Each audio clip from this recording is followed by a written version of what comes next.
Hey y'all.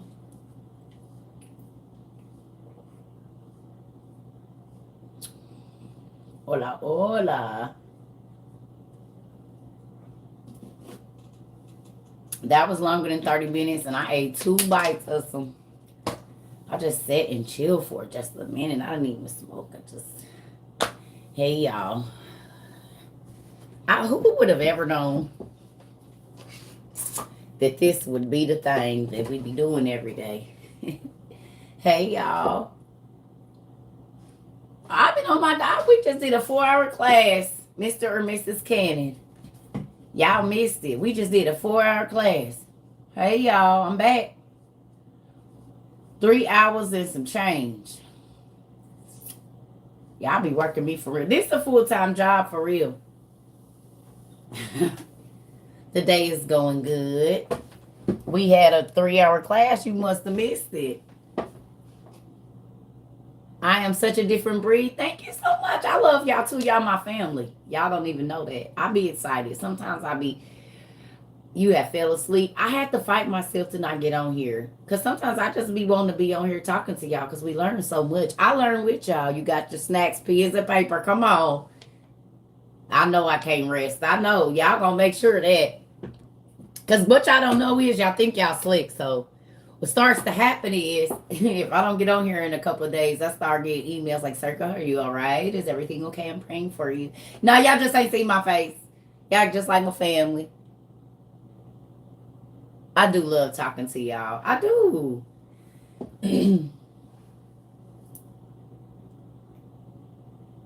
Yes, Nee, I'm happy you caught the lie too, Pumpkin. We in here. Yes, we was studying. What you eat? Hamilton, you know what we was doing. Hamilton gonna say what we was doing for 3 hours, y'all. You know what we be doing on here for 3 hours. So look at this, family, right? Right. I love y'all too. So look at this, family. I want to say something, right? So look,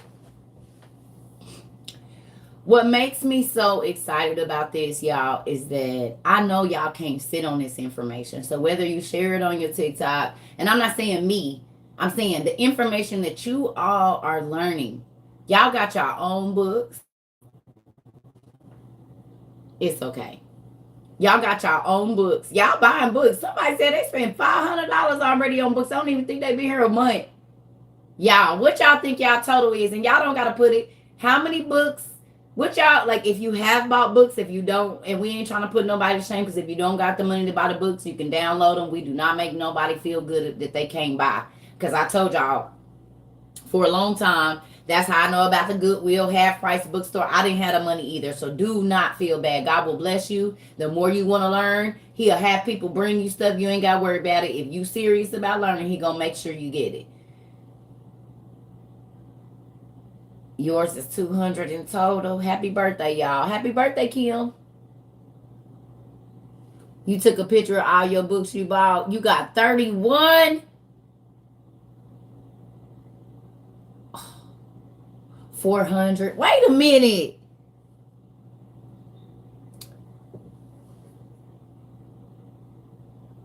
Oh my God. Y'all are amazing.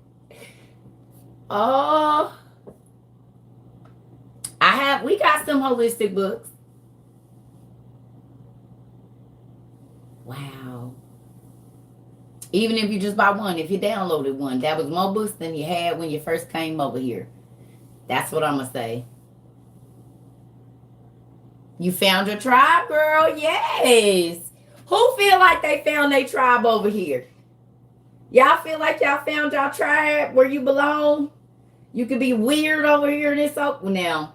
We do weird, but we do the good weird. We don't do the weird weird. Wow. Okay, so Miss Grave Woman, it's a whole bunch of people that feel just like you. What about embalming? Embalming started with Seth. But yeah, you can. We don't do the weird. We are a peculiar people. Y'all know what we is over here. Over here.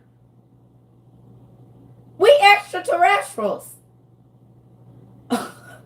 We found out that there is so many people in our family that we are extraterrestrials. I'm so excited to have nieces that have two uteruses. Like I'm weak. I mean, like not. I am like geeked about that. I got nieces and nephews that got whale hands. I got nieces and nephews that got extra fingers. Y'all don't know I've been saying for years that I'm a superhuman or a superhero. I don't think so.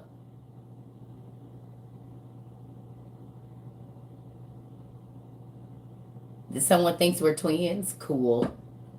Yes, Hamilton, see, you missed out. I got like 3 or 4 nieces that got 2 uteruses. I got nieces and nephews that got double rows of teeth. I got nieces and nephews that I got dang near all the signs and symbols of the mythological gods. I sure do.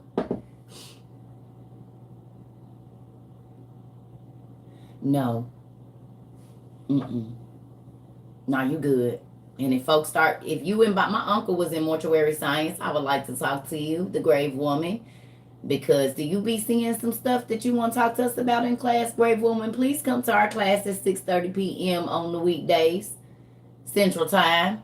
Please come on in the Zoom because we want to talk to you about some of the dead body stories you got. I'm going to tell you something. I was reading in one of my books the other day and it was talking about 2 sons and I can't remember which freaking book I was reading in. Y'all can see with this what I've been doing right now. Thank you. What I've been doing right now, I just seen something about 2 sons. I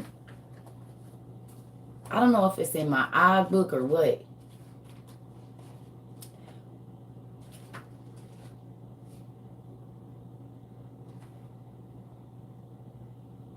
Who remembers us talking about Bel Air?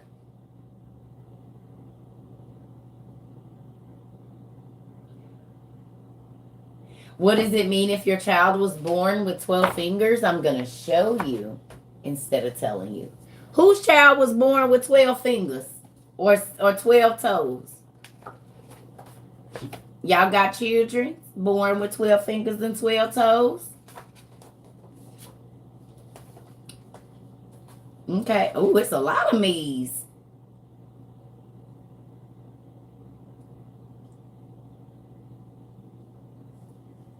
Y'all be making my toes wiggle. Because I've been researching this stuff for years, but God wouldn't let me go outside, so I couldn't talk to nobody. You was born with 11 fingers and 9 toes? Mine and her dad.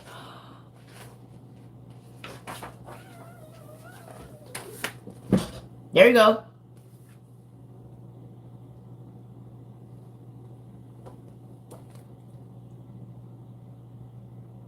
Beliar and Belial, you said it. We about to get on it, Miss White.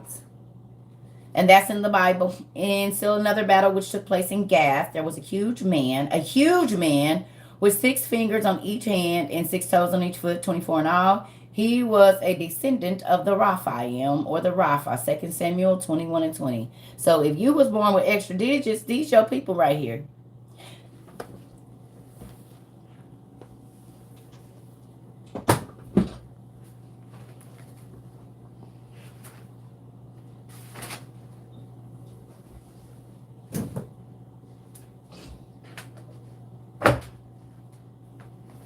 I'm looking for my book, y'all. These guys. The Rephaim. This your OG, y'all. These y'all OGs. See? It even tell you. If you have 6 fingers, this is your OG.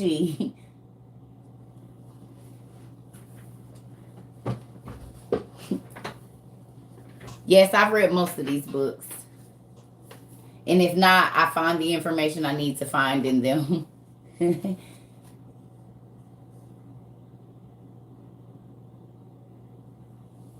Yes. No, it's not wrong because God used these people for his. What did we read earlier? Oh, no.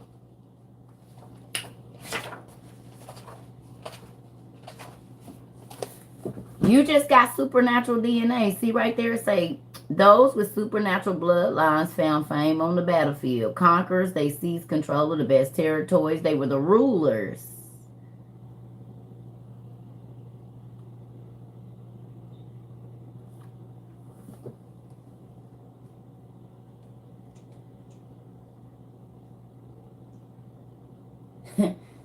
So when we go look in our big green book or our little books,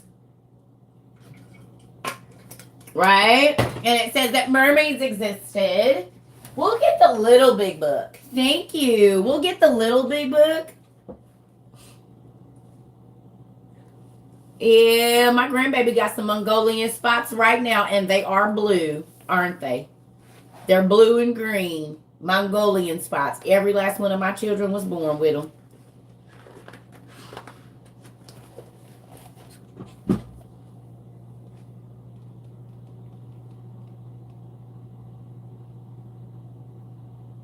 Y'all see what that say? This the little book. It say at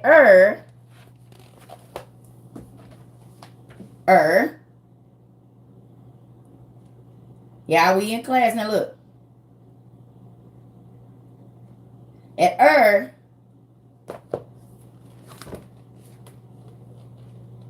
right here, family. Right there. It says at the moon god. I can't read it that way, y'all. Hold on. It says at or Uruk or Iraq. So I'm gonna read this in this. Y'all ready? Yes, I've heard of the Bible called the Sefer, and I don't have the physical Bible of the Sefer, but I have all the books of the Sefer. Okay. Listen. At or in Iraq, to the moon god, at Larsa to the sun, at Erech to Ishtar, at Nippur to Baal, and to one his consort Baal, Zergo to the king of the gods, also the temple or ziggurat, or the temple tower, or the tower of Babylon, a palace at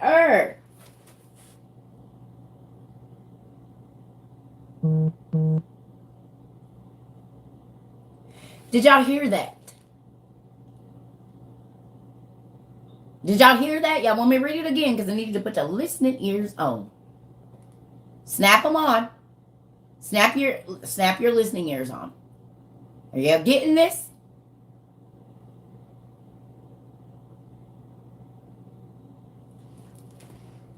In Iraq, there are temples built to the moon god at Larsa, to the sun at Erech,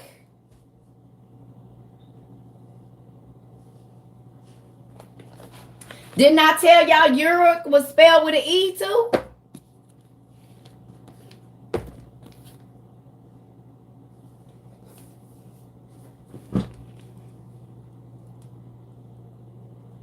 Iraq. This is how Iraq used to be spelled. So y'all think this is different that Iraq, and Acadia and Assyr or Assyria or Asher, like Ashurbanipal. We just read in the book of Og that Nimrod is a giant. We just read that Nimrod was running with Og and he was a giant.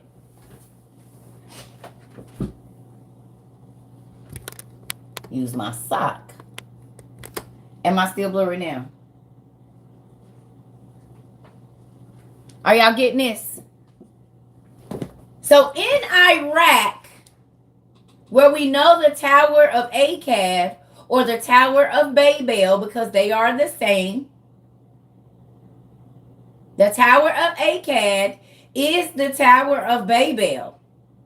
And Uruk is what we call Iraq now, or Erech, Erech. How many people got that name? You know an Eric? Everybody know an Eric?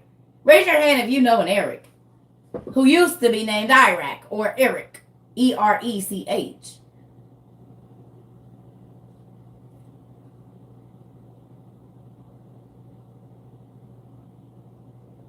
Who knows an Eric? So did y'all know that when y'all saying Eric, you're really saying Uruk or Iraq? That's where they got that name from. Iraq, Eric, Uk.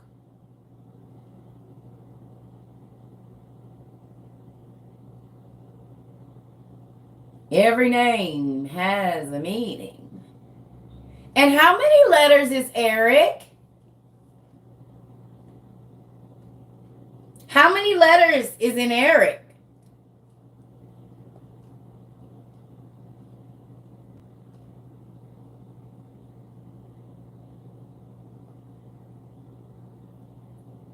Four.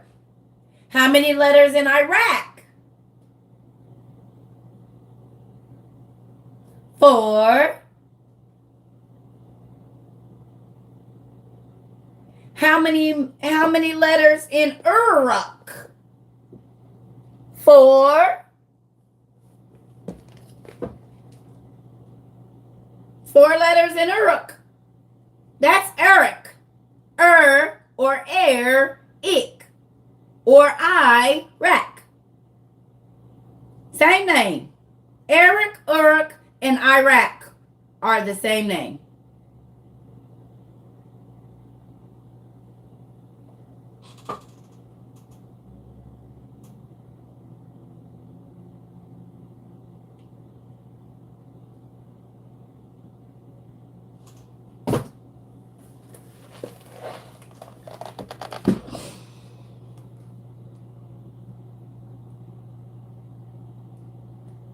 The Tower of Jupiter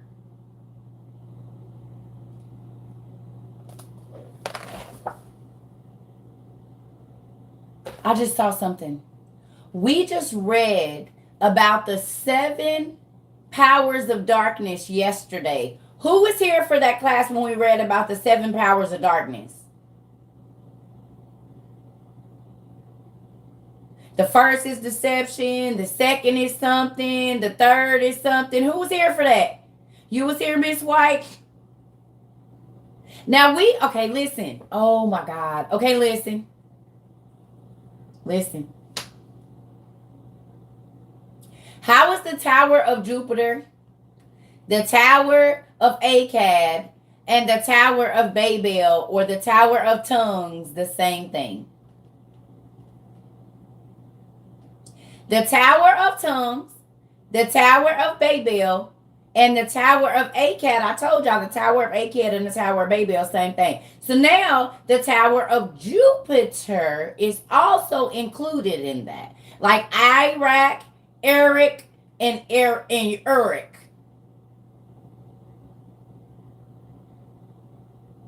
It was built by demigods. Remember I told y'all the fallen angels' children wanted to avenge their dads because their dads were banned from heaven and fell to LA and stayed in the Los Angeles Hills, or the city of lost angels,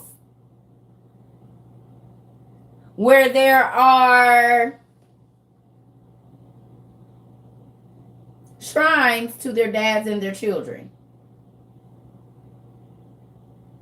In the city of lost angels, you go there to become a rising star. And we know that the angels that were lost from heaven or banned from heaven came down like stars, falling stars. And you go to the city of lost or fallen angels to become a rising star. We know that the archangels that fell, most of them had rare diamonds and jewels on their bodies. And as soon as you go to LA and you make it, the first thing that they do is give you a jeweled body.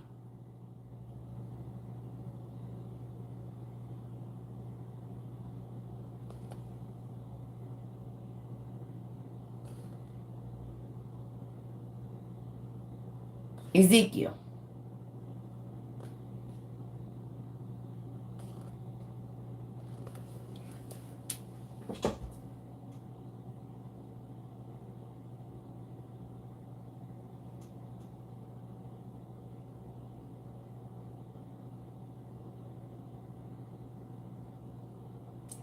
You even get your star on the Walk of Fame. Can I ask y'all a question? What's the symbol for American Idol?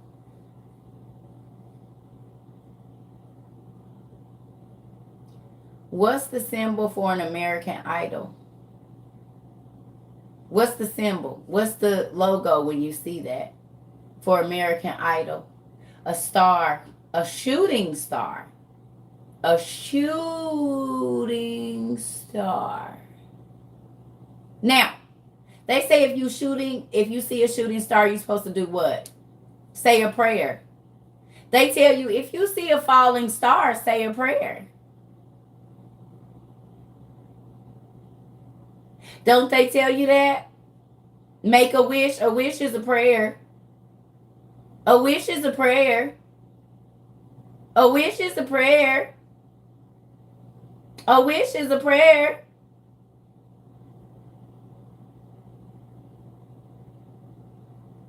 So pray to the falling angel that something happens in your life.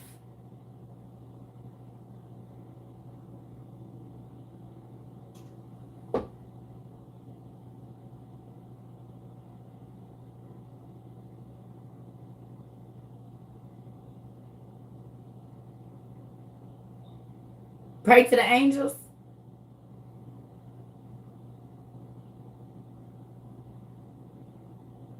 So indirectly, you still praying to fallen gods.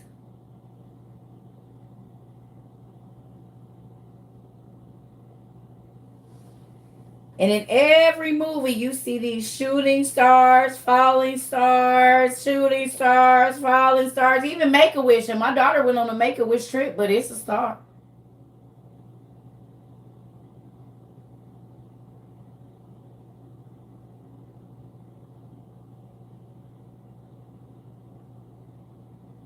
So indirectly, they teaching us to pray to fallen angels, falling stars. Because you make a wish, you say something you want, and then when it comes true, you keep on looking for fallen stars.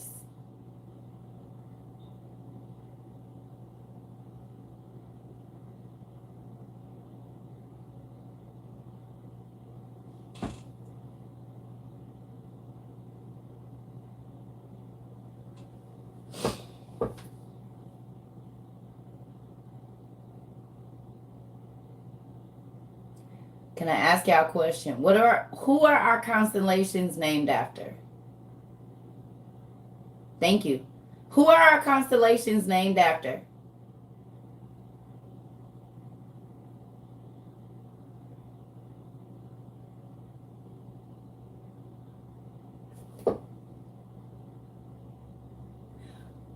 And we know the Greek gods are who? Who are the Greek gods?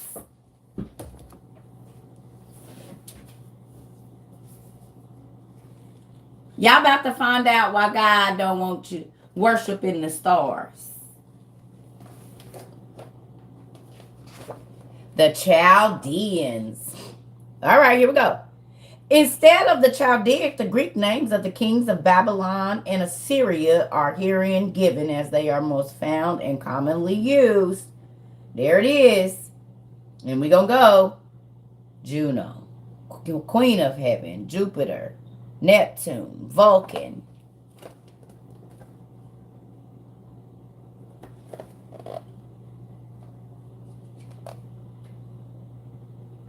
Mermaids and centaurs.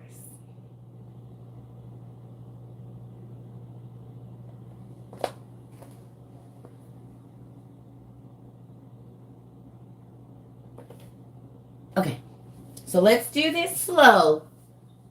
God says, don't worship the stars. We know that our stars are named after Greek gods. But we know that the Greek gods are actually named after the Chaldeans, who were the Canaanite women that slept with the fallen angels, the 200 watchers. Are you getting this? So in our reality, when you are praying to Greek gods and or worshiping your stars, you are worshiping the children of the angels, human and half celestial beings. Yes, God is pissed off. Yes, he is.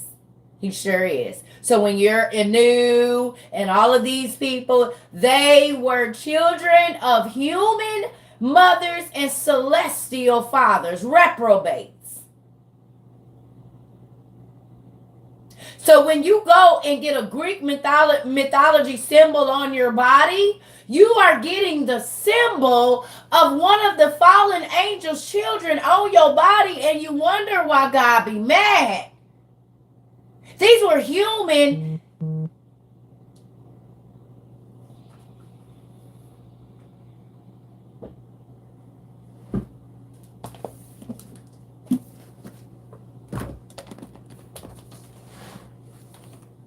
Where is my butt?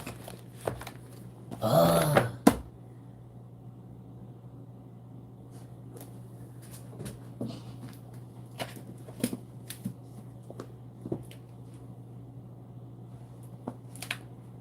You hate this coat? So you like throw up? If you hate it here, why are you eating your throw up, weirdo? And they're called the divine family. You mean like angels are divine beings?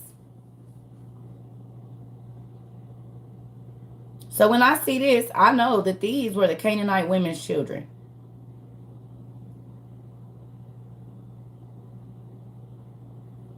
These was real people. They were the kings and queens of ancient Mesopotamia.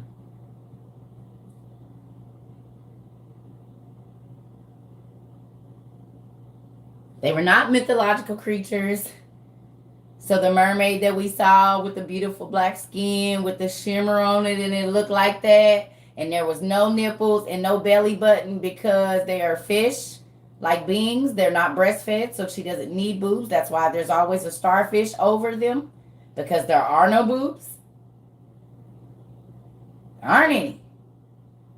There's no need for a belly button because that connects you to a mammal in a bag. They're fish. So it just comes on out like a baby whale.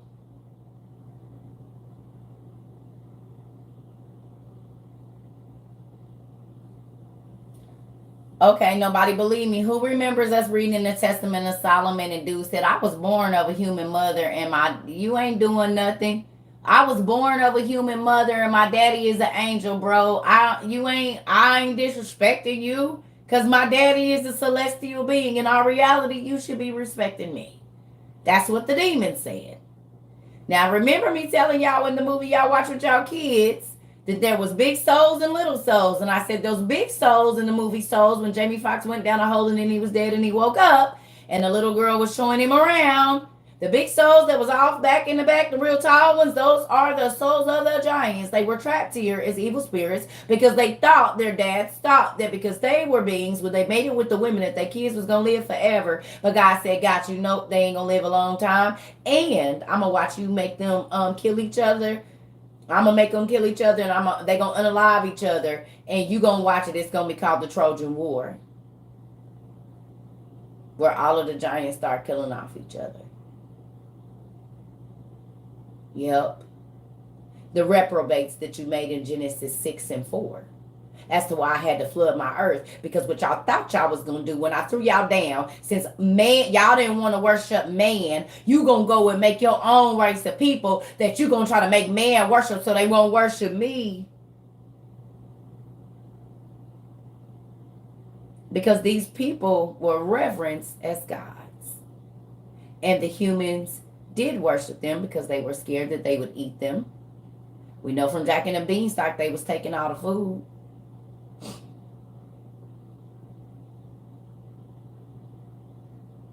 Enoch says that they was eating all the people and they was sinning against animals. And I know because I've broken that down. That's where bestiality started. That's where your vampires came from. And oh, these are the Canaanites or the Egyptian and Assyrians and Babylonians. And I have a book that says that there in that time was vampires and demons and goblins in Assyria and Babylonia. Eric, these places. Because right there, it says, being Babylonian, the devils and evil spirits of Babylonia.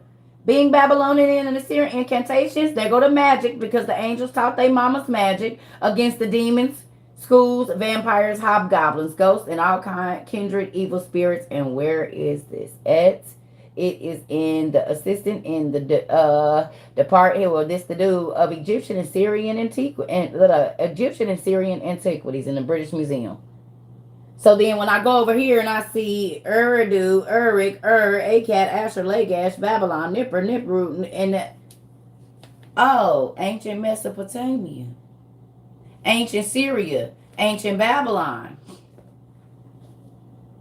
the kings and stuff with the superpowers that built the ziggurats and all of that. Oh, in ancient Iran,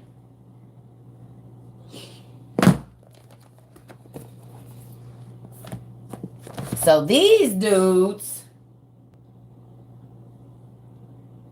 there go Enoch and the giants. And then if I go get this book right here, y'all know I'm going to bring out the handy dandy notebook. It say right here that it was giants in the land. And it also say that Lamech, look at. The birth of Noah, the grandson of Enoch. So the grandson of Enoch was alive during the time of the flood. We know that Noah. Noah is the grandson of this Enoch. Okay?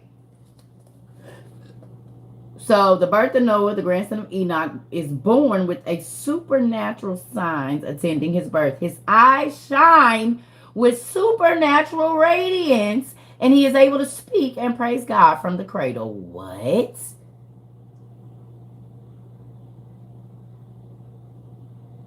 It was so good, wasn't it, Thomas? I know it was. See that? Then it says right there, and they were astounded. A firstborn son has been born for his glorious face. It frightened his father. And when Lamech saw the child, light filled the room of the house, and like the rays of the sun. And then Lamech is afraid that the child is not his. He was going on more, y'all. He said, this heifer done cheated on me with an angel. I'm so sick of it. I told my daughter not to mess with the angels, and now I got to be worried about her mama. Maybe this is why Lamech was so worried about Naaman messing with the angels, because he thought his wife cheated on him with one. He said, I don't think she mine. He mine. Right there. Look. Lamech is afraid the child is not his, but the offspring of one of the fallen angels. Maury story. Methuselah goes to Enoch to find out the truth. That's Maury. Enoch is Maury. The same story appears in Tales of the Patriarchs, text 4. Enoch replies that the child is sent from God as a response to the wickedness of earth. In the days of Jared, I told you. Enoch told him in the days of so Enoch is talking to him. In the days of Jared, they transgressed, sinning and transgressing, they changed. And on the earth, this child was born, blah, blah, blah, so forth and so on. Who knew that? Yes, Medusa was black. Okay, y'all don't believe me? I'm going to show y'all where the monsters came in at. Okay, give me a second. I'm going to show you. You know how the kids be like, I'm going to show you. Wait. No, wait.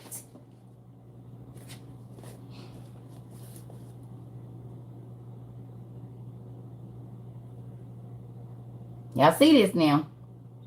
I just bought this book. Where is it? We actually have this book. Where is it?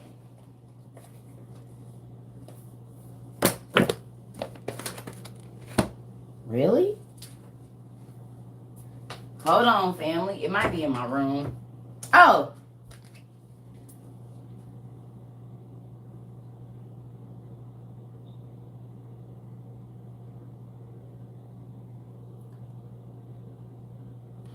It's a thin little book.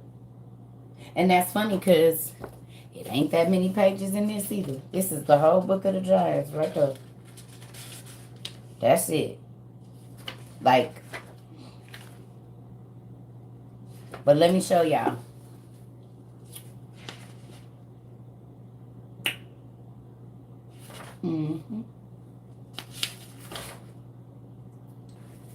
Now to the people that's been here, because I know the new people don't believe, but I'm going to show y'all and then we're going to move on. So, right there. 200 angels chose animals, including presumably humans, on which to perform unnatural acts. It says, where is it? Over here. Right there. 200 donkeys, 200 asses, 200 rams of the flock, 200 goats, 200 beasts of the field from every animal, and thousands of birds. You mean that's how we got the bird people? In Egypt, and in ancient India, and in ancient Japan, and in ancient Russia, because I be seeing these people and all these. And then it say right here, look. The outcome of the demonic corruption between angels and women and all of that was violence, perversion, and a brood of what? Monstrous beings. Genesis 6 and 4, book of the Watchers, Enoch 1. And it says, they defiled and they begot giants and monsters, and they begot, and behold, and all the earth was corrupted with its blood and by the hand. Wait a minute. What's the name of this book? The Dead Sea Scrolls.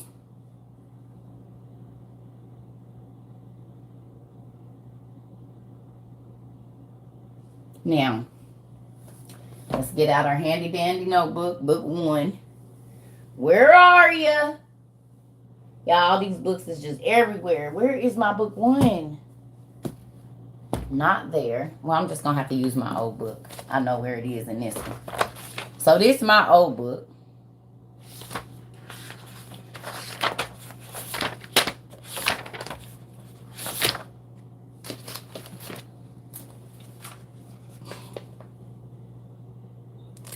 The fall of the angels in Enoch on page 15, right there. Says, in those days when the children of men had multiplied, when it had happened that there were born unto them handsome and beautiful daughters, and the angels, the children of heaven, saw them and desired them, and they said one to another, come and let us choose wives from ourselves from among the daughters of man, and beget us children. And Samyaza, their leader, said unto them, I fear that perhaps you will not consent that this deed should be done, and I alone will be responsible for this great sin. But they all responded to him, let us all swear an oath and bind everyone among us by a curse, not to abandon this suggestion, but we going down the That's what they said. Bro, I'm in. Have you seen her? Have you seen Meg? Have you seen her? Yeah, I'm putting my seed in her. Have you seen Janet Jackson? Have you seen Iggy Azalea?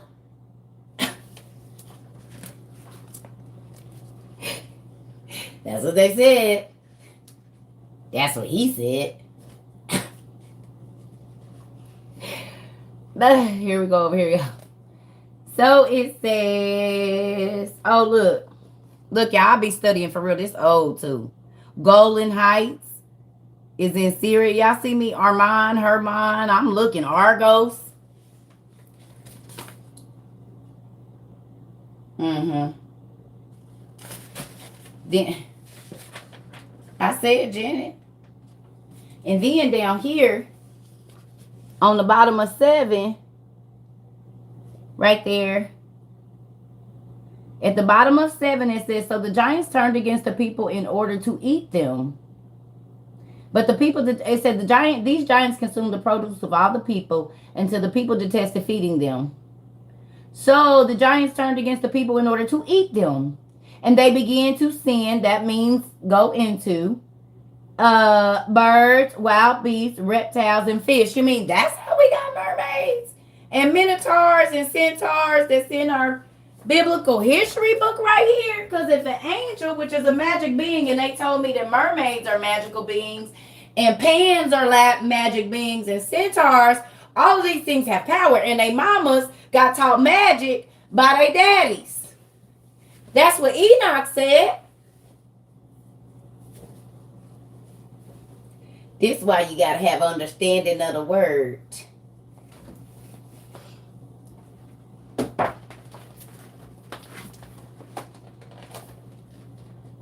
You mean that being right there? You mean those? You mean they created those kind of monsters? Like this? Like that? You mean those?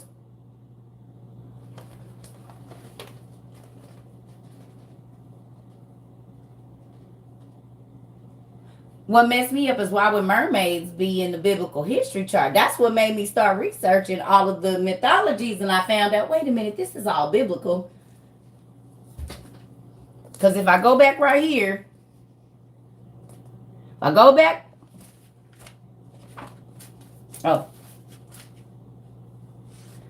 if I go back right here, it says, and they began to sin against birds, wild beasts, reptiles, and fish, the reptilians, and their flesh was devoured one by another.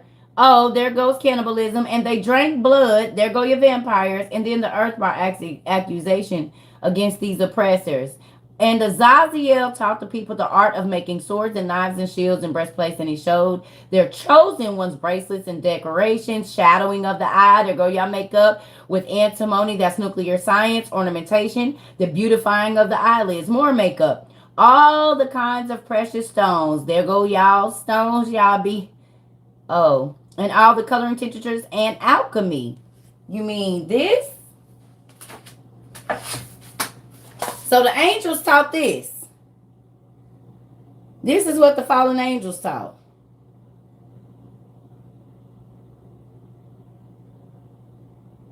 And then I know they went into the Canaanite women who were in ancient Mesopotamia. And it says that the giants started to drink blood. You mean vampires? And goblins and ghosts and demons? In Assyria, in in Iraq. Oh, where they said the angels went down and created beings like this. And beings like this. And beings like that finger smell good. Woo, I didn't. That's nice. The herbs of the field, boy.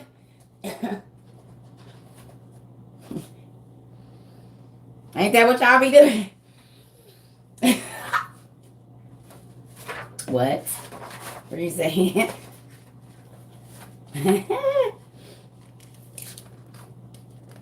You mean like these people? You mean like that bird person? You mean they slept with birds and created people like that? Oh, look at his little wee wee. Oh, wee wee.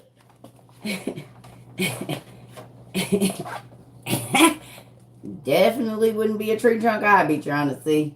Now, maybe this guy might have something. Look, wonder what he's hiding under that skirt. Why is his skirt all the way different from everybody else's? Everybody else's is straight down. His is out at an angle. What you think he hiding under his kilt?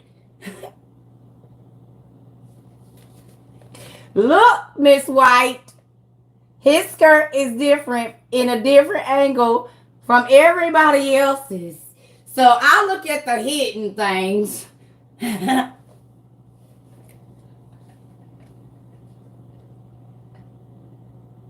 He's got a little bit of a point on it or something.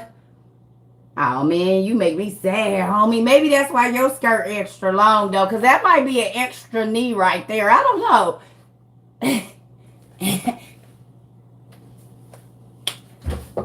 Y'all was looking at their colors. I was just looking at their legs and stuff, seeing what was going on around there.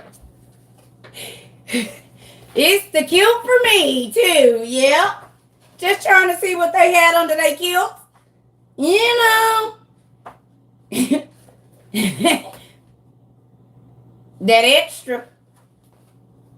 They might have some. Oh! Are y'all ready? Hidden signs. You said in time is flashing lights. Or as I used to call them, kickstands. Because y'all wake up on a kickstand every morning, don't you? That good old kickstand. And swipe it back.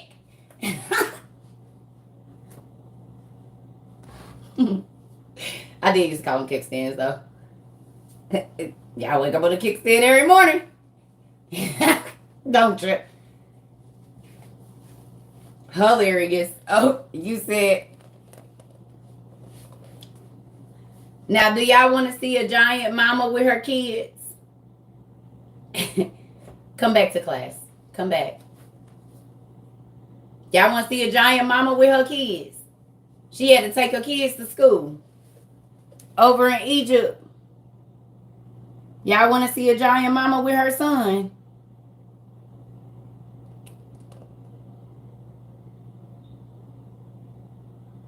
Y'all see that giant mama with her son?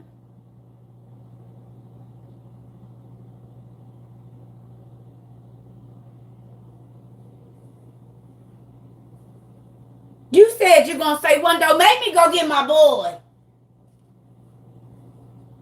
Don't make me go get my son, girl. Ain't nobody scared of your son.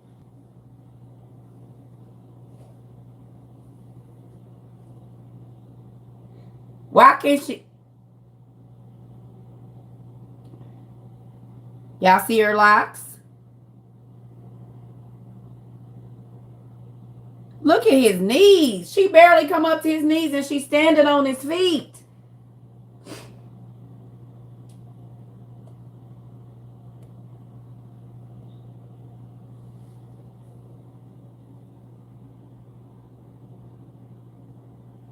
Believe me now?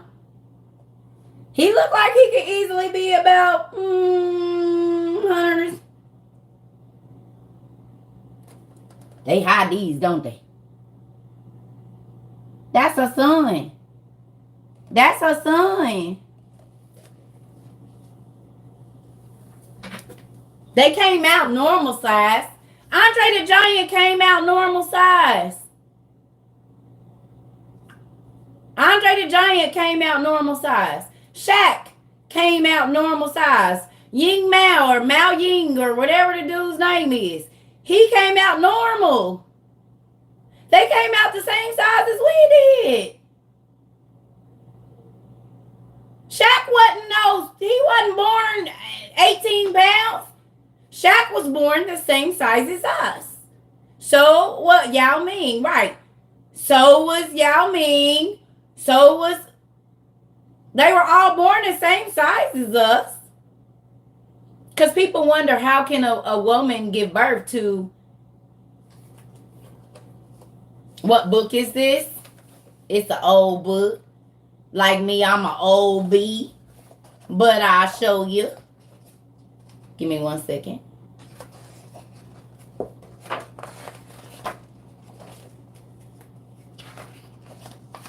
It's this book. Y'all better screenshot it. And look at the publishing company. Look at the publishing company. Now, y'all want to know why that means something? Y'all don't think that means nothing if that say Stonehenge, do you? Do you? Do you? I'm about to show you why I do. The Secret History of Giants by Professor Ari Burke. Screenshot this for y'all be saying pull it back because I'm not. Screenshot it. Go ahead. I'm going to give y'all a chance to. 1, 2, 3, 4, 5. There. Come on, screenshot it so you can have it, so you go buy it. Now this is supposed to be a kid's book. You said how they make themselves small, the angels?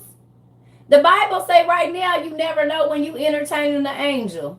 In your King James Version right now, it say you never know when you entertaining the angel. It says people have entertained angels unaware, which means the angel has to look like a human, talk like a human, smell like a human, feel like a human, or else you would know that you were entertaining an angel. And I don't believe God is a liar. He said people, regular humans, have entertained angels, touched by an angel, highway to heaven.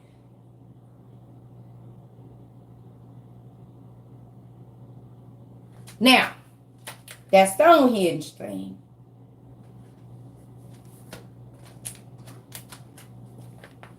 What is this? See the symbols. You see it. Giants built that. So that's what it says.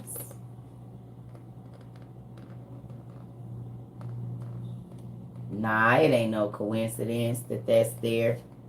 Absolutely not. There is no coincidence that that symbol has to do with giants, and then it is right here with the Egyptian people that got birds and stuff. And then it don't have nothing to do with the fact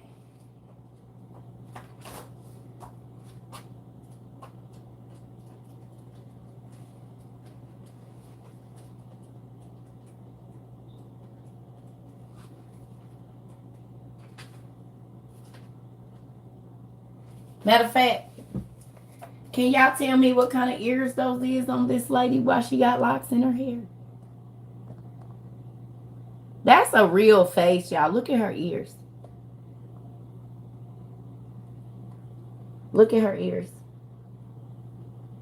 Or his ears.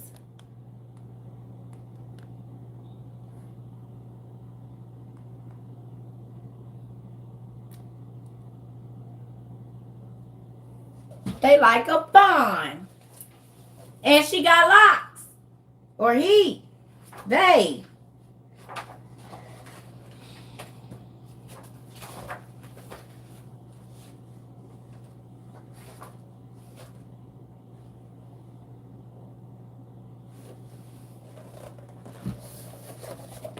Shaq weighs 7 pounds. My grandson weighed more than that. My grandson was almost 9 pounds. That's a blue person right under the brown feet.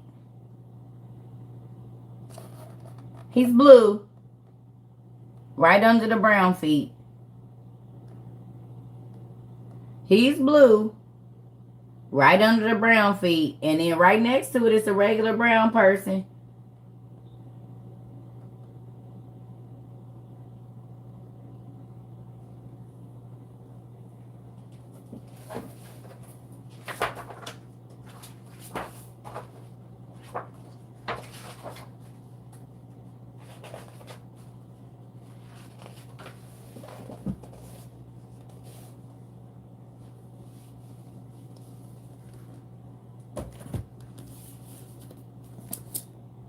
See this head? Y'all see it? How it's all oblong and stuff.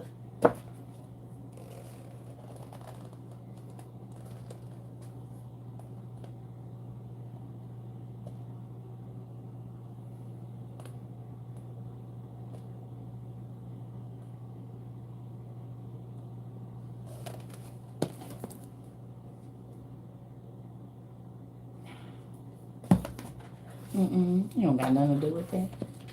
Nope. It don't got nothing to do with that.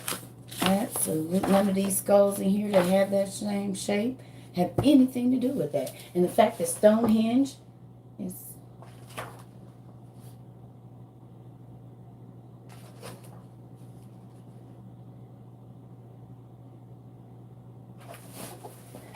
A reptile is a snake, ain't it? Why do this person have a snake face? This person right here got a whole snake face. Everybody else got a regular face. You tell me that's a mask? No. That is not a mask on his face. That's a snake face right there. You mean like the reptilian people?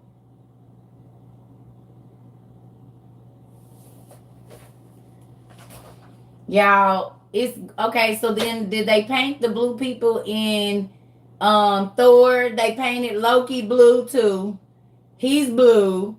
We got our Hindu people that's blue. I got Japanese people that's supposed to be the guys that are blue and green. That ain't paint. Why do all of the civilizations have blue people and green people? Where they at right now?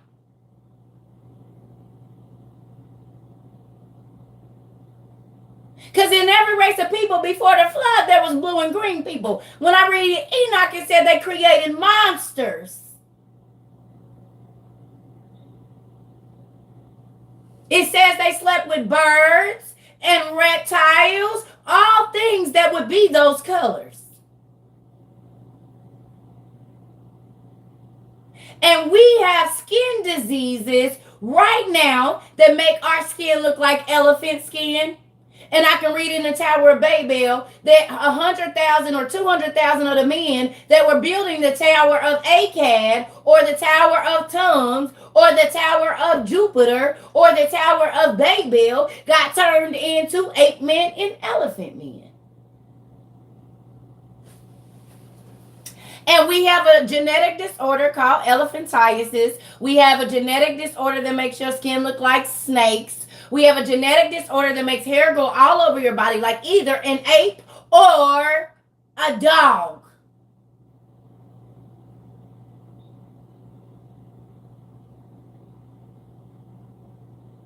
What's the bird syndrome called that make you look like Gru?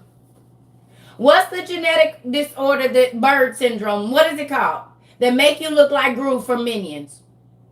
With no chin and all of that, like these bird people. What is it called? The genetic disorder. We looked it up already. What is the genetic disorder called them right now to make our people look like Gru?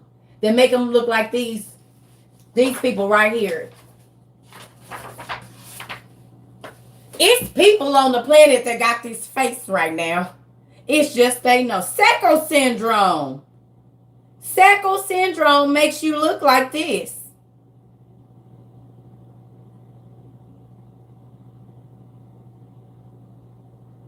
Go look at the pictures of Sacco syndrome. And what do they call it? What is it called? What's the nickname for it?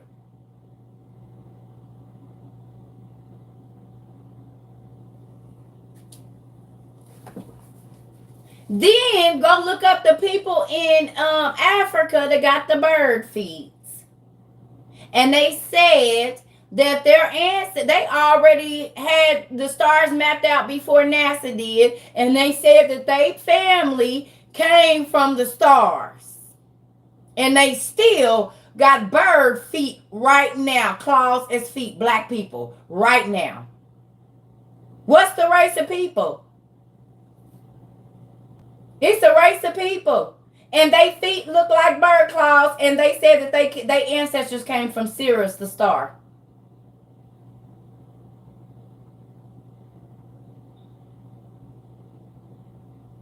Matter of fact, I got my computer.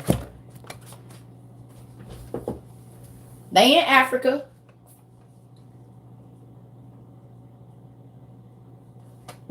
Race of people that have bird feet, Africa. Here they go.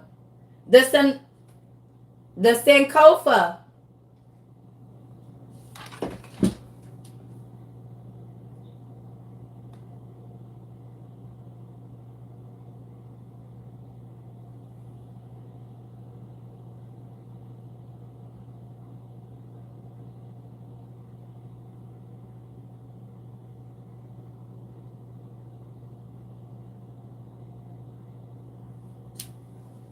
And if you talk to them, they say that they people came from the stars.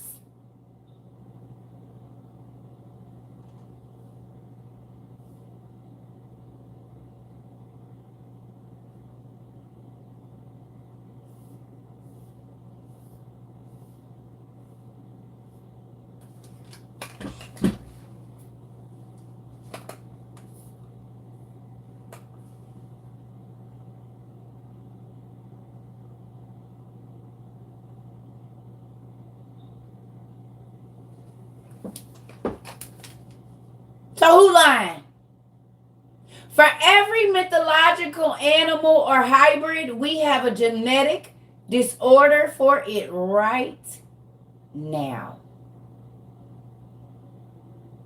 Cyranomyia, mermaid syndrome, hypertrichosis, werewolf syndrome, elephantiasis. Your limbs literally swell up and look like an ant. You one side of your body look like an elephant, the other side look human. If I read in Enoch, and in the book of Jasher, chapter 9, it tells me that at the Tower of Akkad, which would have been ancient Mesopotamia,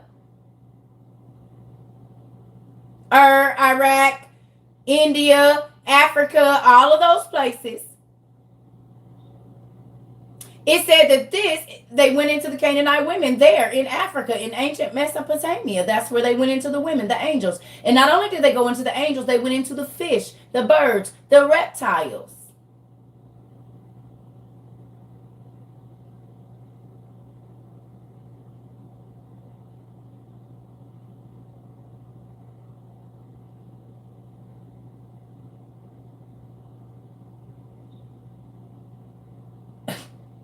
Y'all see, we just looked up the angel Gadariel the other day, and he the angel that taught every death blow there is to kill a person, to unalive a person. And in our day right now, we got birth control called Gadariel, and it stops life, just like the angel did.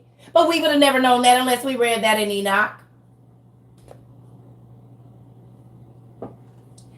Gadariel is the man that taught death blows to the human. He's the angel that taught death blows. Every single way that you can unalive a person, Gadariel taught that. Well, now in 2022, we have a medicine that stops life, birth control, called Gadariel.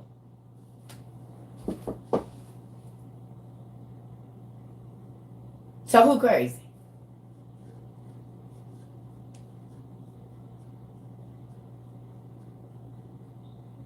So y'all name a medicine, a poison, a spell, an incantation, because if you new here, go look up the word. All right, even if you ain't, come on, let's do it for the new Circle Trouble community people. Please go look up the root word in Latin for pharmacy. It's going to say pharmakeia, but then I just want you to put, if you old, don't say nothing. If you new, go look it up and put the definition here. What is the root word for pharmacy?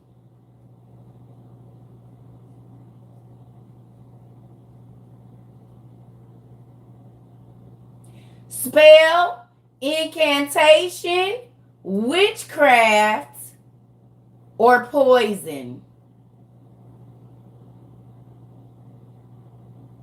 That's the root word for pharmacy. Spell, incantation, or witchcraft. Hold on a second. And they went into the Babylonian women and taught them incantations and spells. Oh, where's my book? Not this.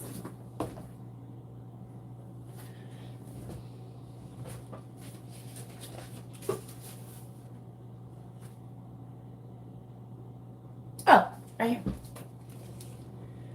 Right there in 8. It says, and Azazel taught the people going down. It says, and Amaras taught incantations and the cutting of roots, how to put a root on a person. Amaros, the resolving of incantations. And Baraquiel, astrology. We just looked it up, and the demon...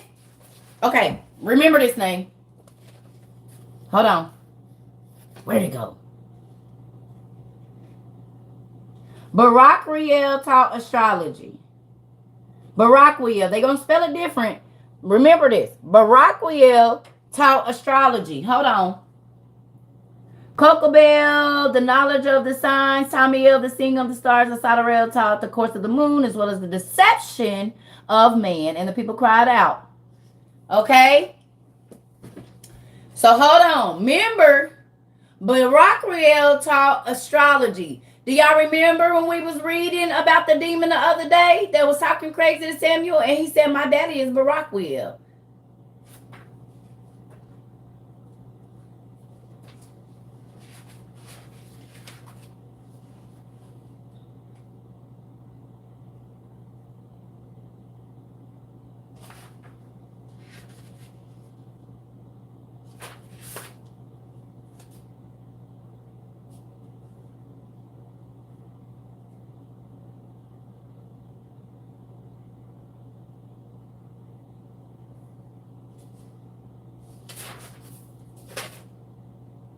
Beelzebub.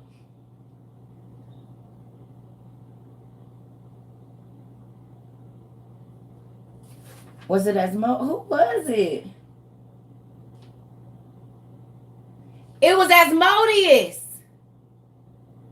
Asmodeus' daddy's name is Baraquiel.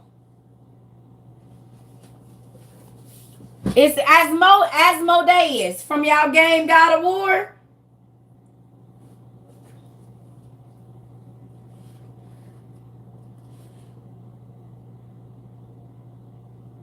Right here. He said, "How should I answer you? You are the son of man. But although I was born of a human mother, I am the son of an angel. It is impossible for one of the heavenly, but his daddy is Baraquiel," because we read this somewhere else.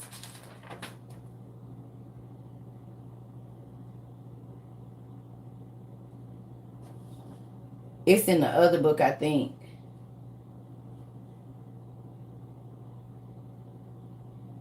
I think it's in our other book.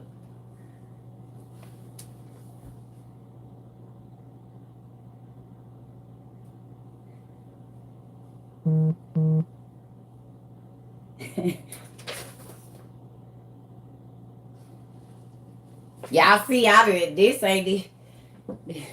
I got a new copy now, but my old copy, this was. They don't even, and these was hard copies. I had hard pieces on mine. This what they look like now.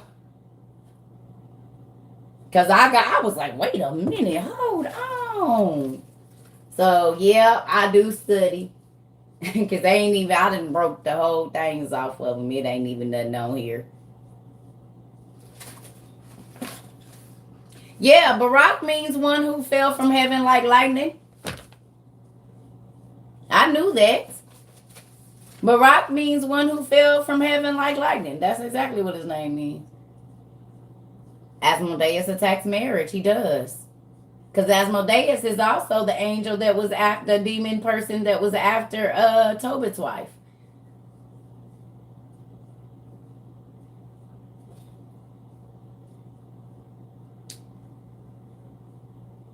Y'all like it here? You like it over here?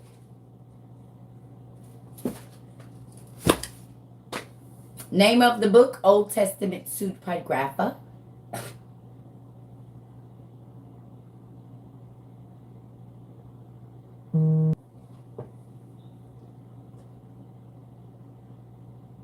Now you see why it's important to read outside of the 66, even if you is a Christian.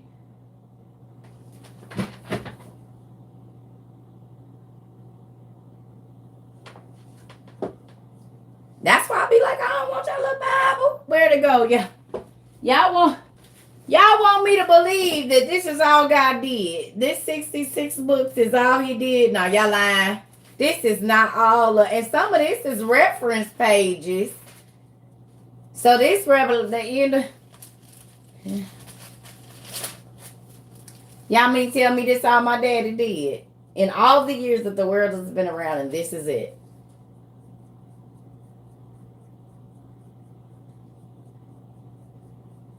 Y'all can have it. If it ain't in the 66, I don't want it. Good. Leave it for me. Send the books over here, please. Thank you. Can you address them to Circa Trova or the Circa Trova community? Don't buy them. Give them to us. The crazy thing is the King James Version said there's absolutely no way that everything that Jesus did could be fit in any books. There's not even enough paper to write down all the miracles and the things that he did. So then why do y'all be standing up in the pulpit telling people that this is all there is? When God himself Jesus himself. Someone said all the things that Jesus did, the miracles he did, won't even fit in the books. But then y'all keep on saying right here that this all it is. This. My journals is thicker than this from the last 2 years. My journals of the things I've been through is thicker than this.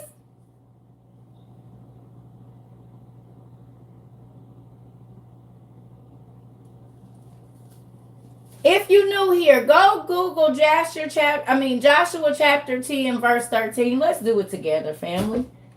Y'all don't believe we supposed to read other books out the Bible? Let's look. I'm about to show you something.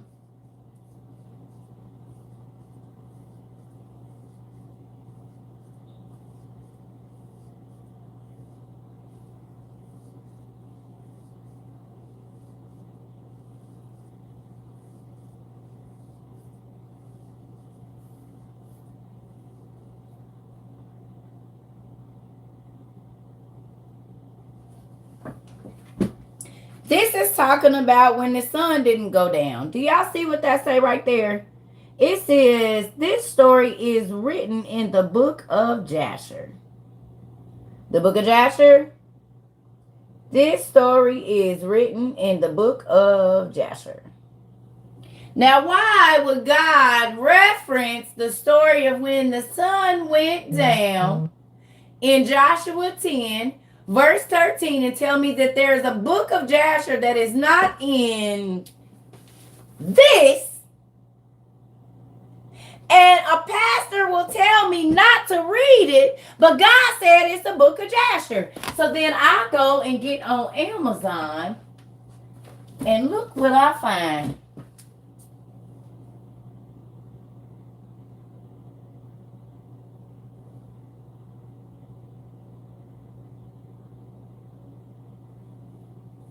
The book of Enoch is referenced. And they said if it ain't in there, don't read it. Well, I'm glad I didn't listen to y'all.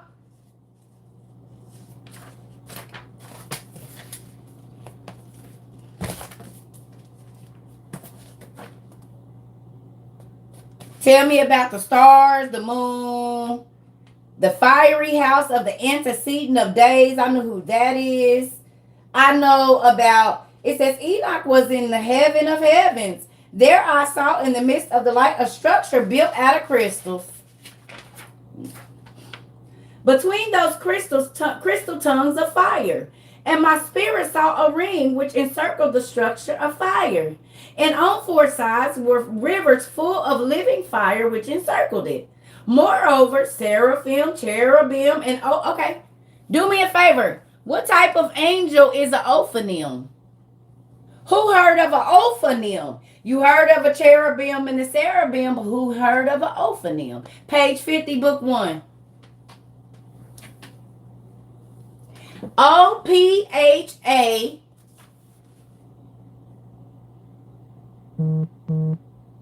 Ophanim. What kind of angel is an Ophanim? Not a cherubim, not a seraphim, not an archangel, not an angel, not a throne, not a principality, not a power, but an Ophanim. They're the wheels. So they're the wheels inside of the wheels that go every way. That's what the Ophanim are. It's a second rank angel. Yep, and it's so when he said I saw a wheel inside of a wheel, he was actually talking about a type of angel. And they can move every way and go every way. Now that's in movies. What movies have the wheels? Matter of fact, Willy Wonka had one. Something like that. It could go either way, up, down, side, and around. Turn, go this way.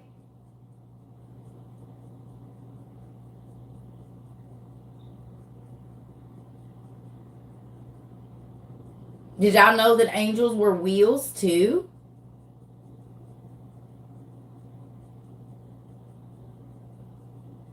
spacecraft. I was wondering who was going to get that. So maybe when they be seeing these discs flying, going up, going down, zerting around, those are actually Ophanium.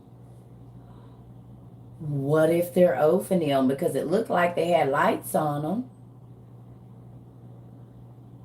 Doctor Strange, yep.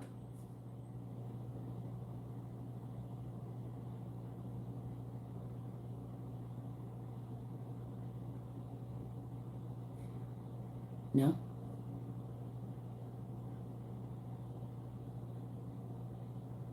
Yep, they do move like dragonflies almost. You're right.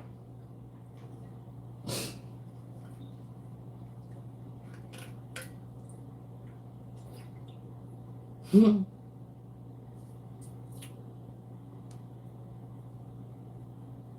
y'all don't want to read outside of the 60 books. Let's stay over there then. Because who remembers that it says that God, in the cave of treasures, right in front of his, is the many-eyed station of God. Who remember that? The many-eyed station of God. Is that in Adam and Eve? Or is it in this? When he said the many-eyed station of God. Enoch got to see the many-eyed station of God. Y'all remember in book 2? Let's go to it. Because Enoch don't talk about nothing but celestial beings. For y'all that don't want to read it, all it talks about is the different rankings of angels and what they do and what prince and what this one and what and what and what. So you want to know about the angels, but you don't want to read about Enoch. Well, you're missing out because the rankings of the angels is in Enoch.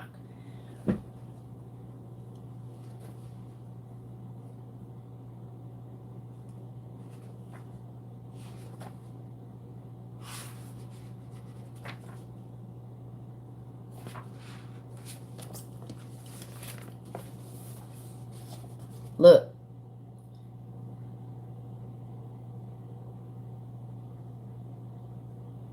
See that?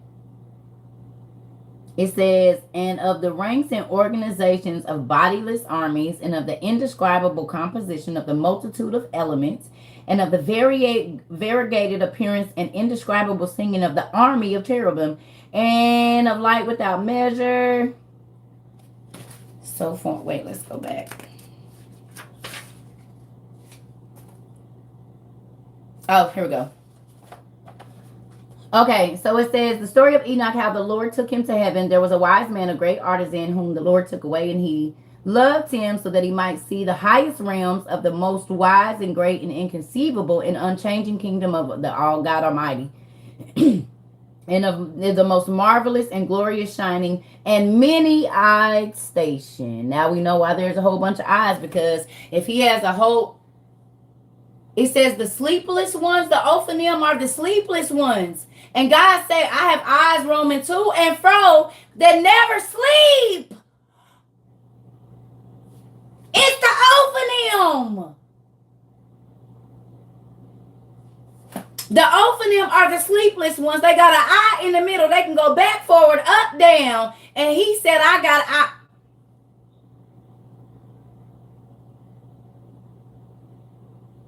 He literally said, I got eyes that never sleep.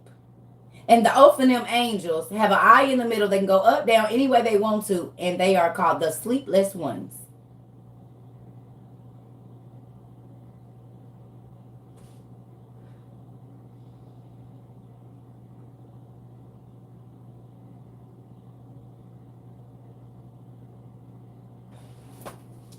Let's go. It says... And the most wise and great and inconceivable many-eyed station of the Lord's servants and the Lord's immovable throne. Page 2. All right. It says, and of the ranks and organization of bodiless armies and the indescribable composition of the multitude of elements, the variegated appearance and indescribable singing of the army of the cherubim, and the light without measure to be an eyewitness. They also called the many-eyed ones, Nikki. Oh, the Ophanium is also called the many-eyed ones. So we know who's right in front of him, the Ophanium. Ain't this interesting? And y'all wonder why I got so many books. It ain't for y'all, it's for me. All right. The ops, right. It says, and at that time, he said, when 165 years were complete for me, I fathered my. Damn, he was an old daddy. He was 165 when he had his son.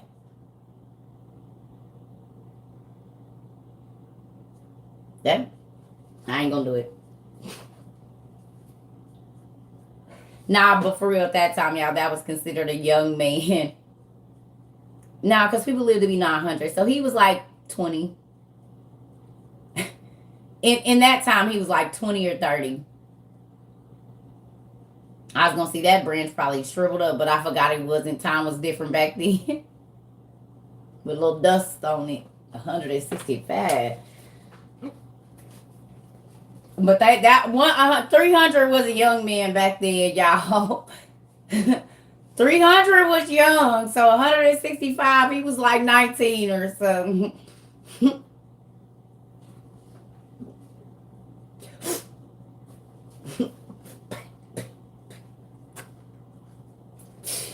Oh, Jesus.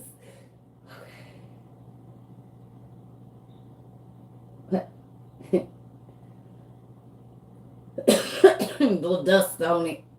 It's all right, just got a little dust on it. All right, back to class. And at that time, he said I was 165 years old.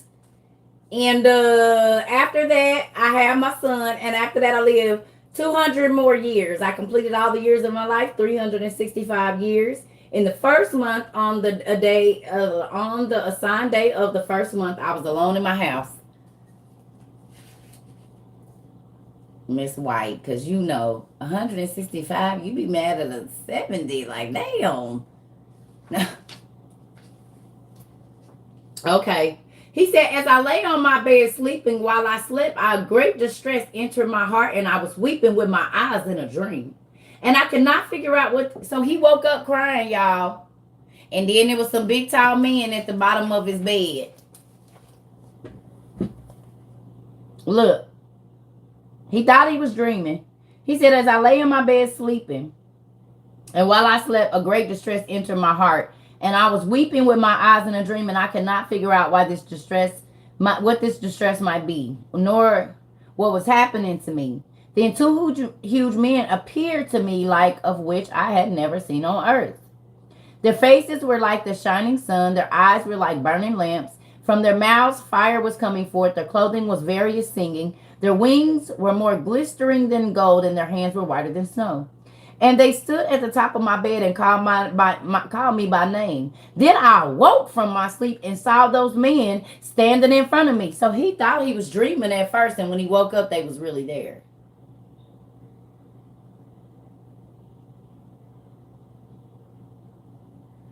Whoever woke up crying out of a dream? You ain't never woke up crying out of a dream? He woke up, he was crying, and he, in a dream, he opened his eyes, and it was two big old men, bigger than anything he ever seen on earth. Mind y'all, the giants is alive. Remember? Let me show you now. Enoch ain't scared of no giants, because the giants is alive already. He used to seeing giants. The giants went and talked to Enoch. So they're bigger than the giants on earth. The 450-foot giants, they're bigger than that, these men. Because the giants was on the earth when Enoch was here.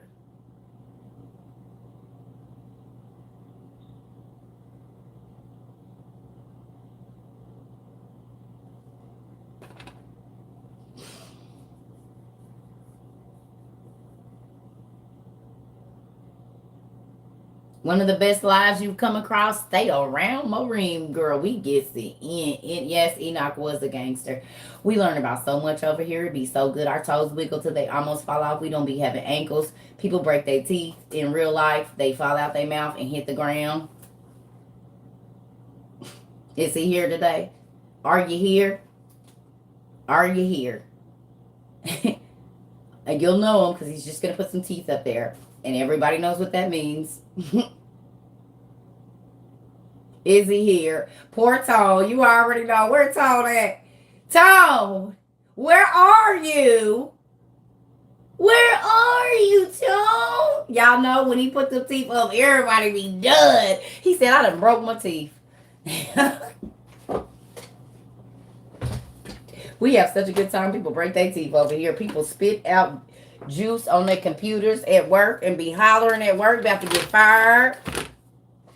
They stay up all night reading and be tired in the morning to get right back on here and do it again. This is like drugs. Have you doing all kind of stuff you ain't never did before? Where art thou, Tone? Right. Listen, I love him. We got our administrator. She shakes the keys. We got Zarvis, the principal. Listen, honey. We is like drugs over here. You cannot get enough of us at the Circuit Travel community, honey. First hit and you hooked. Stay away if you don't want to be addicted. No. Ooh. Y'all. Miss Lady the receptionist, yes. There we go. Hey, Tone. Hey. Y'all say everybody say hi, Tone. Hey, Tone. He's the coach and the bus driver. We was telling them about if the new people is here, if they see teeth, we already know what's going on over there, Tone. We was just telling them about you. Everybody on YouTube said, hey, Tone. Tone is here. Hey, Tone, that's our survival leader. He's going to teach you. He's ex-military. There you go with them teeth. He's an ex-military. He's going to be teaching our survival tools. Not in this class. We're not doing it today. But when we do. Hey, Tone. Yep. We need him in the class, boy. Because, like, listen. I be trying. Y'all don't even know. I be trying to hold it. Like, I be doing something like, my skit, and I just see them teeth, and I be trying to hold it together to stay in character. But every time it takes me out the game. Every time it takes me out the game. Every single time, y'all. I ain't even gonna lie. I be like, especially when I'm doing nowhere or something, Lord Jesus, and don't let me be and got my herbs of the field in me, because I really be trying to hold it in. I be like, oh God. He didn't put some damn teeth up there, Jesus. Okay. Pay attention, Circle. Pay attention. Hey, Tone. Listen, he takes me out the game every time, y'all. We are family over here. We do not. Look, y'all know it made me happy. My core heating up. Y'all see my little sweat right there? Just thinking about it get me going.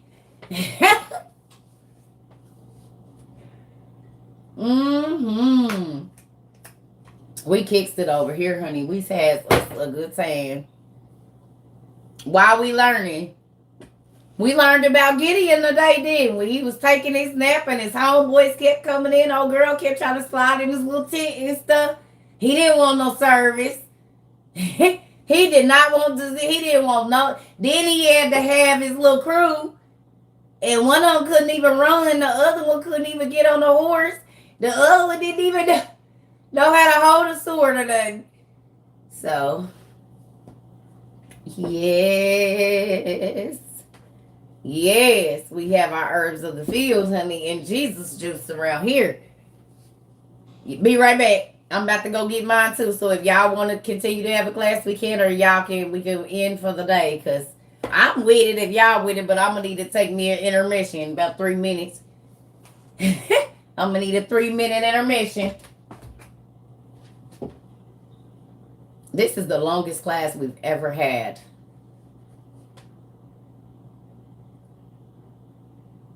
Oh, okay. Well, I'll be right back. Give me 2 minutes. Get your pens and papers ready and stuff. I'll be right back.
All right, y'all, I'm back.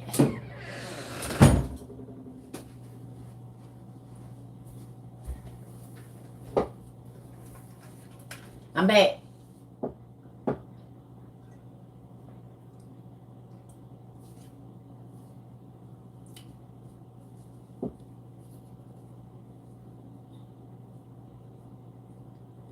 Alicia, who you think it's a cult? Miss Love? Hey y'all. You think it's a cult, Pumpkin? Are you saying that we're a cult? Alicia, Miss Love? Oh, okay. I was just making sure. Because my kids was calling us a cult for a little while. I had to check them. I ain't trying to check you. I was just making sure. Jeffrey, go on and get you the Old Testament soup pie graph of 1 and 2. You gonna be there. Sorry, Miss Love. I ain't trying to call you out or nothing. But you know people be coming for me, sis. Okay. All right. Thank you, sis. See? You see? I don't be knowing. She was coming for somebody else for me. They talk.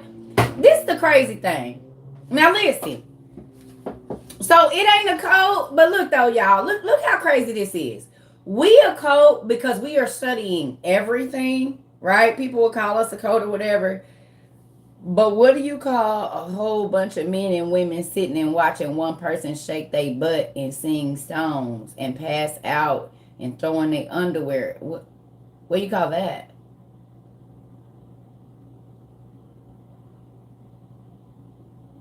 We learning.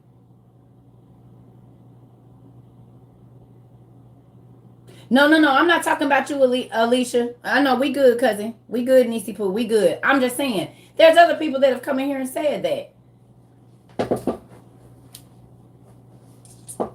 Ain't that crazy? We building. We helping people grow. We helping people understand.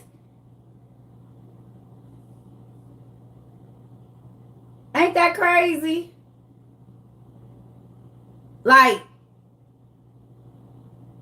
we not only learning about Egyptian culture, we're learning about Hindu culture, Celtic culture, African culture, Japanese culture, Chinese culture. We learning about science, genealogy, geography, paleontology, all of these things. Genetics, genetic disorders, where they come from. We have people from all around the world that share stories with us about the things that we study.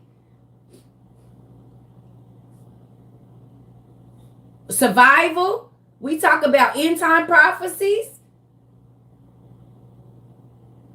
You're not getting all this in church. I don't care what you're saying. You do not get all of what we do in that damn church you go to. Show me one. I'll wait.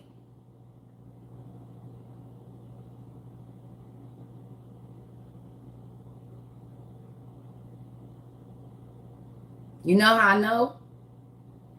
You know how I know you won't?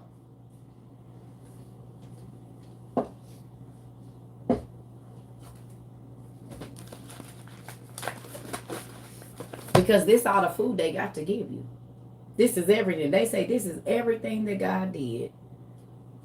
Without the brown papers and my Holy Matrimony pages and the King James page and this. We don't need none of that. And then we got to take this off because we don't. These is not even word right here. This is just telling you where to go look for stuff.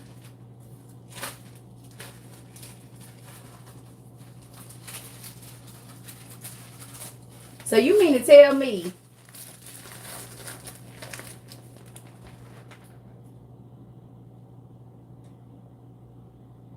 that's all God did?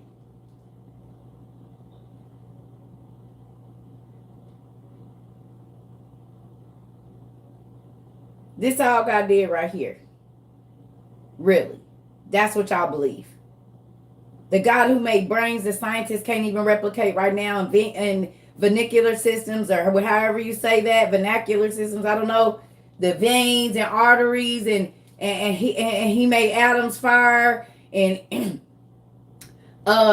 made people that can regrow hearts and stuff, and they still can't figure out to do it. You mean this all that he did? This. Really? For real? Y'all believe that?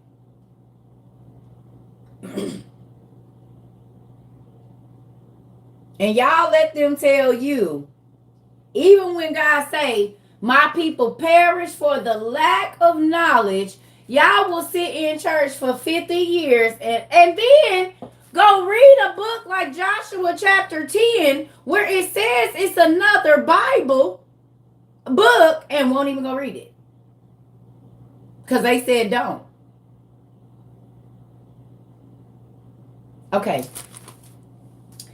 Do me a Forrest. Do me a favor. Go. I'm about to show y'all something. I'm going to tell y'all why you should not ever believe that crap.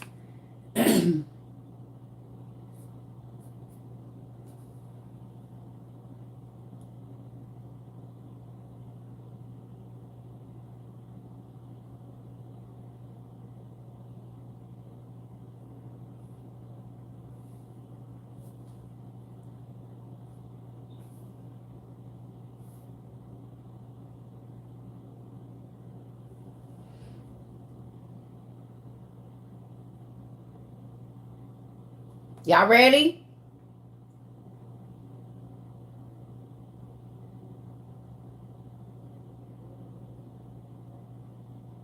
Y'all ready? I need y'all to go to 2 Timothy 1 and 16. And then 2 Timothy 4 and 19.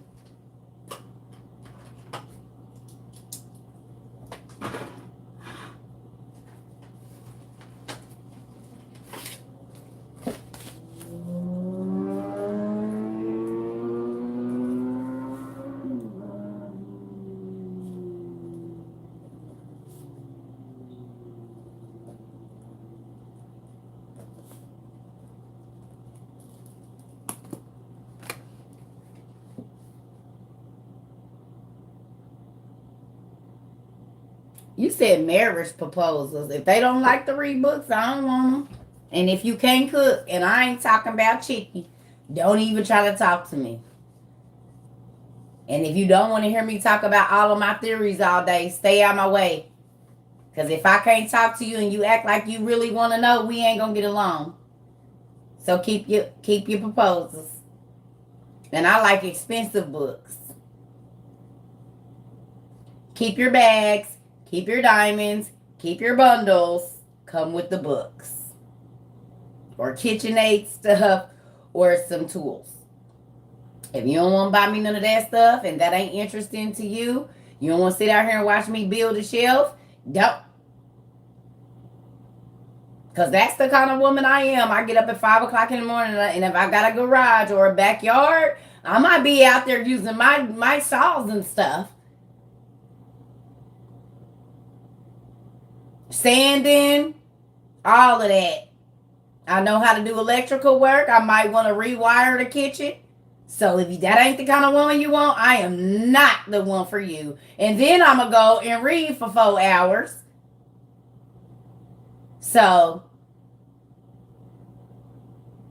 just don't even waste your time. Don't even waste your time.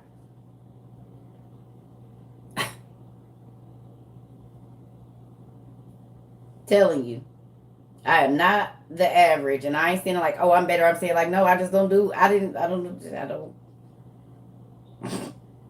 I write in invisible ink, so like if I write you a "I love you" note, you might have to take it outside and stand under the moon or something. Like that's the kind of weird I am. I literally write in invisible ink for real. Like this is not a thing. I mean, it's not a thing. I do weirdo stuff like this. I write with glass pens, you know. Like I'm I got scrolls and stuff. I got invisible ink. You know, so I dip this in here and write your little love letter. You might have to take it outside. You might not be able to see it unless you got a, you know, so I'm just saying, like, probably don't want me. How many women you know get excited about a wax stamp? Ew, you bought me a new wax stamp. Like, no.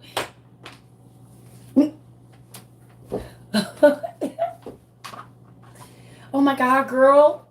I know he loved me, girl. How you know he loved you, girl? Girl, he went and spent $3,000 on a very rare book for me.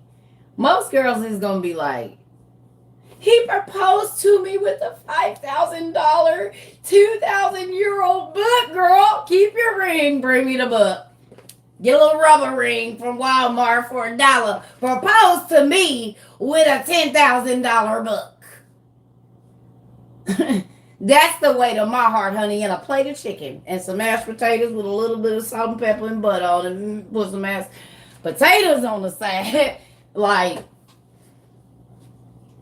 keep that other stuff. I don't want no parts of it. You can keep the grand gesture of the place with all the friends and families. Just need to be me and us in a $10,000 book. And a rubber ring and a plate of chicken and mashed potatoes, baby. You will be my dream man. Now don't forget your kickstand now.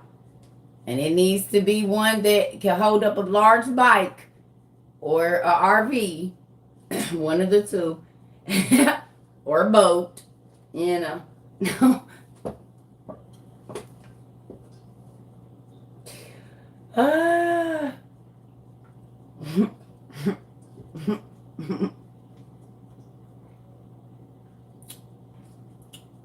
I'm a peculiar one. No, I'm just saying. Let me stop. Back to class.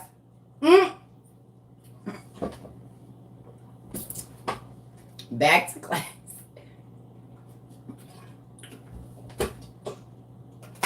I ain't gonna do it. I'm not gonna do it. So, and the Lord said, go to 2 Timothy 1 and verse 16.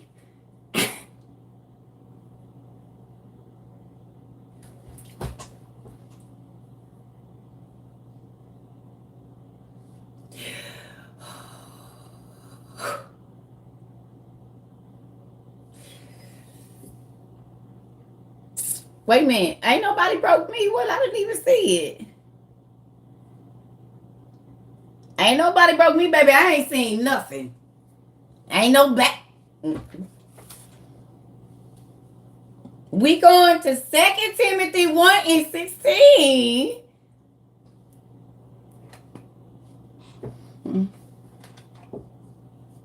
Ain't nobody broke me. I ain't seen nothing. You got. Yeah. If you want to get to know me, send me a book. Send me a book. My website is up and my P.O. box is there. Let the best man win. They got gift cards for KFC and Popeyes too, just so you know. You don't have to be here when the chicken gets here. You can propose over the phone or by mail. Mail order brides are a thing. But my feet, y'all see me moving?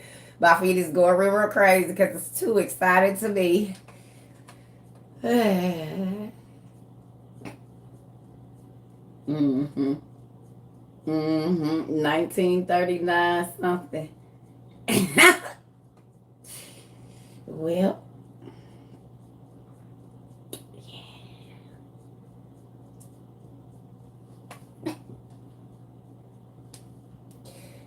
I am going to be doing some meet and greet shortly. I'm just trying to get them together. You said your cheeks is hurting? Oh, you said all y'all do is smile over here. Walking trees, honey. And I'd like a cedar Lebanon or a California redwood.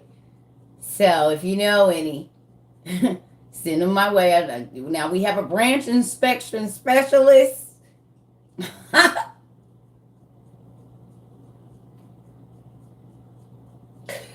We have a branch inspection specialist. She kind of looks like me a little bit. But yeah, so with that, gotta make sure the branches don't got no weak spots in them.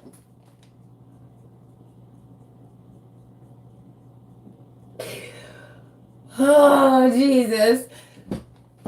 Now y'all see, do y'all know I think like this, and when I'm in here by myself, don't nobody, this ain't for y'all. This is really how I like, I have a good time with my own self. Yes, I get lonely because you be wanting to laugh with somebody, but for real, this is my life in my head. Like when I read the Bible, it'd be like this. Like, it's a real thing. This is not a front for y'all. This is real.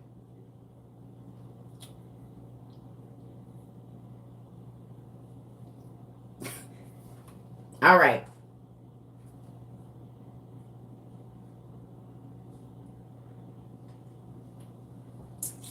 Second Timothy. Hold on, y'all. Oh, excuse me.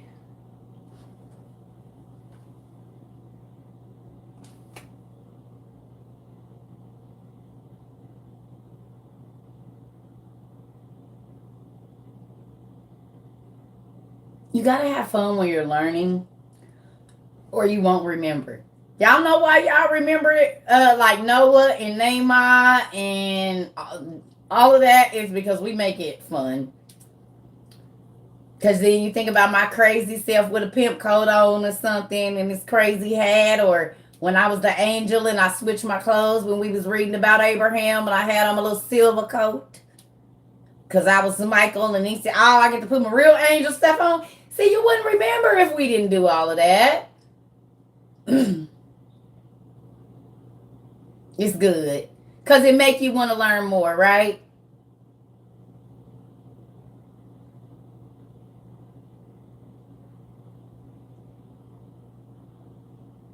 You remember, yes, smelt under the arms and everything. It is not a game. Make sure I'm, fresh when I go down here. Let me put this little suit on. All right. Okay. So look, 2 Timothy, y'all, 1:16, right?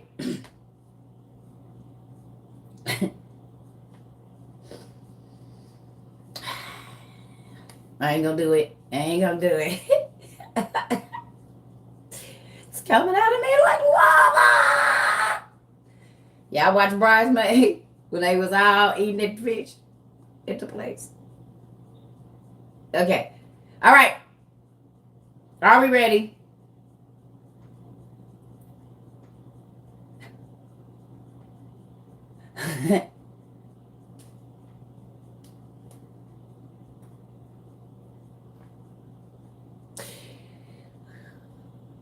So there is a man that died in the Bible. Who do y'all know the man that died the most excruciating death in the Bible?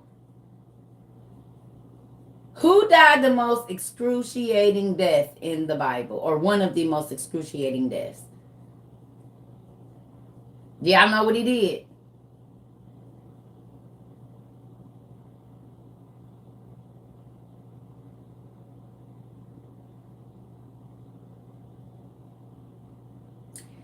So there's a story about, listen. There's a story about a man that slept with someone else's wife.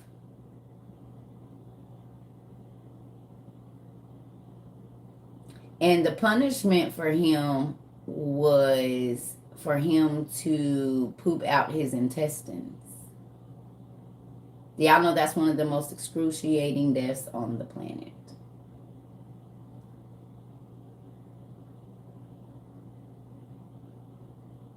Go look it up right now.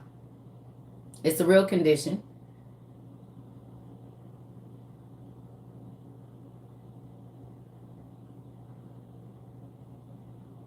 He got sick. He slept with her. He got sick. And instantly his bowels started to come out that end. Could you imagine seeing your intestines when you go into the bathroom coming out of your body?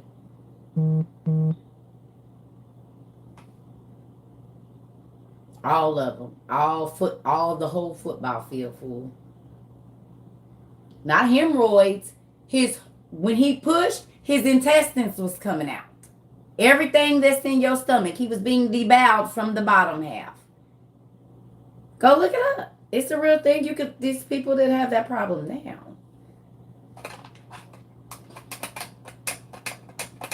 Oh, I'm not going to tell you where it is. That's why I'm telling you the story, because you can go look it up for yourself.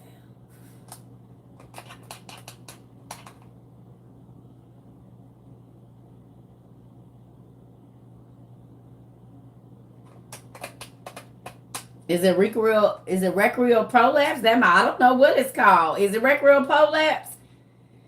All right, rectal prolapse. Is that what it's called?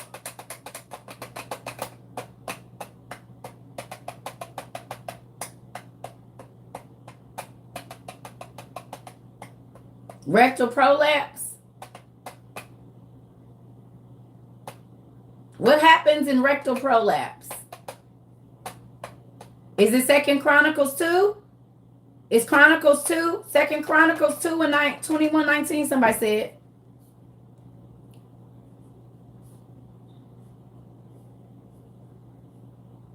Second Chronicles 21 and 19.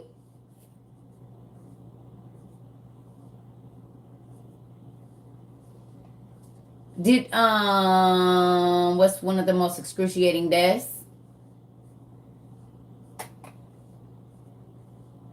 Well, there it is, y'all. 2 Chronicles. Thank you, Pumpkin. Because y'all got to think, I done read all these books, so I be having to remember where I read the story because I read the extra story. So I'll be thinking it might be in the Bible, and it's not. It's in one of these other books, so that's why I have y'all go find it. Thank you.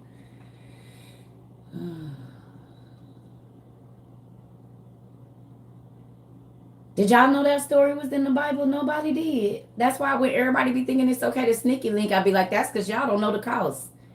Y'all see what happened to Joseph's brother? He slept with his stepmama, and he had a disease for 7 months in his loins.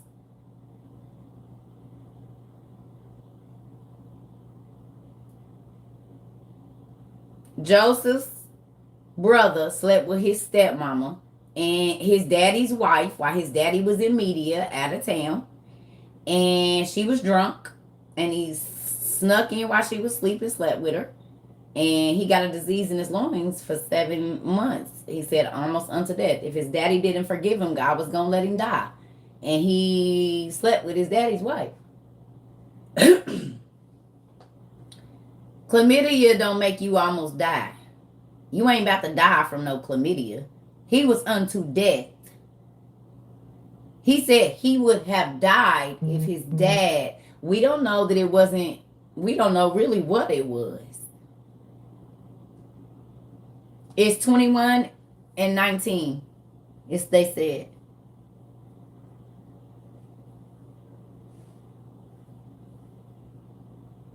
Did y'all know these kind of stories was in the Bible? That's why when y'all be talking about the Bible more, and I said, well, what Bible you read? Because folks be getting burned.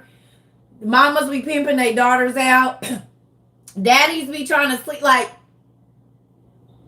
what Bible y'all reading? Because the one I read is Juicy Honey. It be so much good stuff. I be like, oh, I don't even have to. Reuben, thank you. That was the brother. After 2 years, his bowels came out.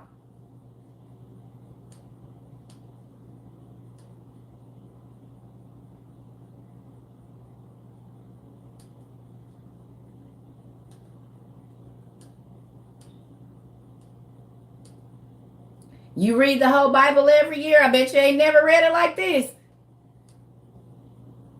It's in Judges 3.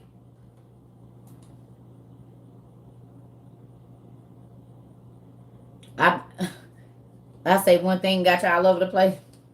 The Bible is the real Game of Thrones.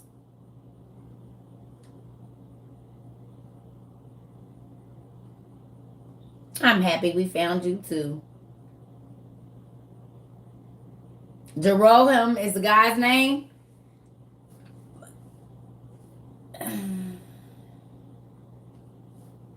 So one dude slept with his stepmama. He was burning in his loins for 7 months. And then the other dude slept with somebody's wife and he died an excruciating death, I guess, after 2 years or whatever.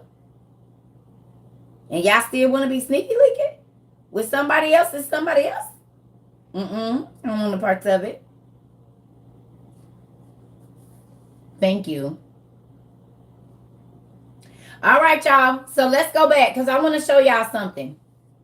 Okay. So when our leaders, I'm gonna put this stack of books right here. Oh,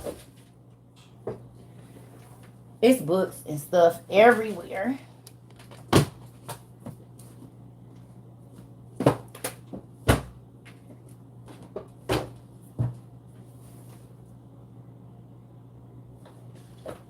Okay, so look, right. Y'all better be careful sneaky linking. I'll be trying to ease it in and like show y'all little stuff, but everybody gonna do what they want to do. So I'll just let y'all do what y'all want to do. But I'll be trying to tell y'all. I know y'all can't help me clean up today, and y'all see this bookshelf in shambles.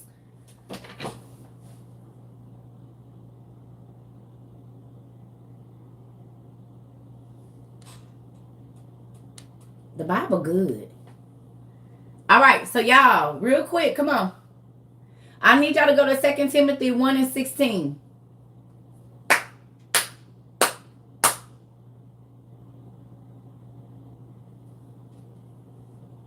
Second Timothy 1:16, please. Thank you. Oh, you said the world need this? I like it. I feel like the world needed it too.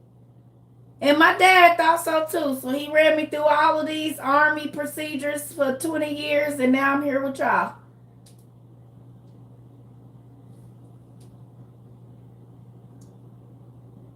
All right, so are we at 2 Timothy 1:16?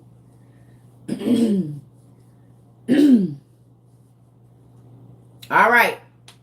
So it says, 2 Timothy 1:16, y'all, says, may the Lord show mercy to the household of Onesiphorus, because he often refreshed me and was not ashamed of my chains. All right, Ocean. You might not have been here, but to the best, who got the books? You know how they be like, who got the cojones? Who got the books? May the best man win. There we go. I don't need cojones, I need books. You know how they be like, who got to run up on me? I'm going to be like, who got the books to run up on me? Who got the books?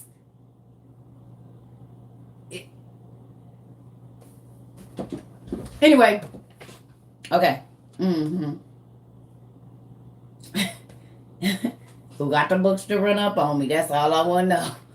Who got the books? All right. So with that,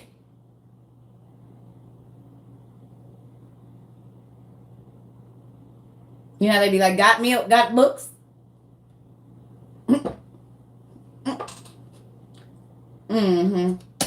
Got books. So with that,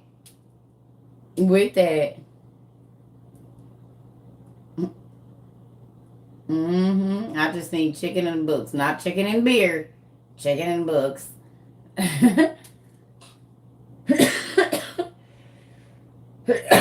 I'm joking, y'all. Come on. Aw, thank you. So look, may the Lord show mercy to the house of Onesiphorus or Onesie Horace.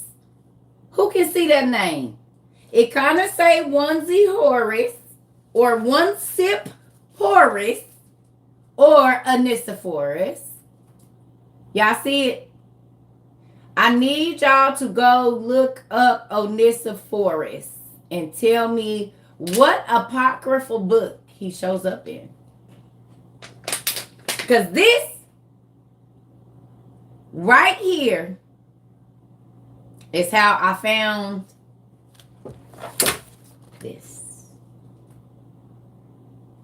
This scripture right here is how I found this. Years ago. No lie. This Second Timothy led me to the Old Testament student paragrapher. His name means to bring money. The Acts of Paul and Thecla.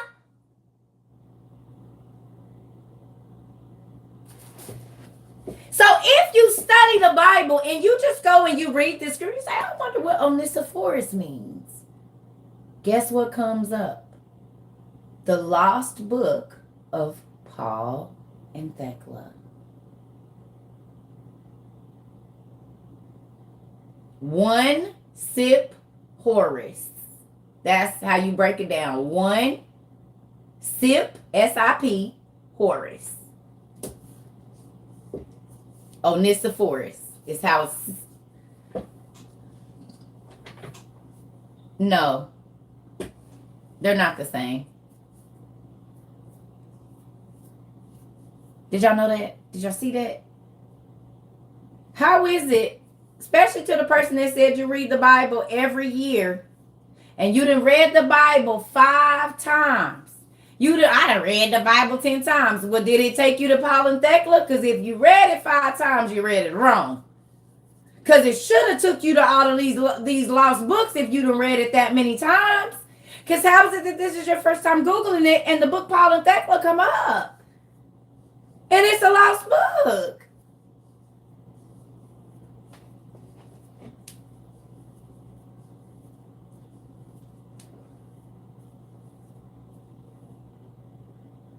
Y'all done read 2 Timothy before in church.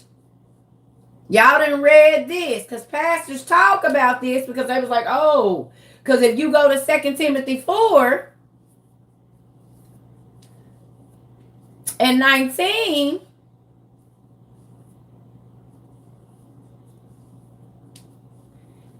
it says, greet Priscilla and Aquila at the household of Onesiphorus. Well, we know Aquila and Priscilla is the 2 people, ain't they, that lied about their money, the church's money, and they both dropped dead?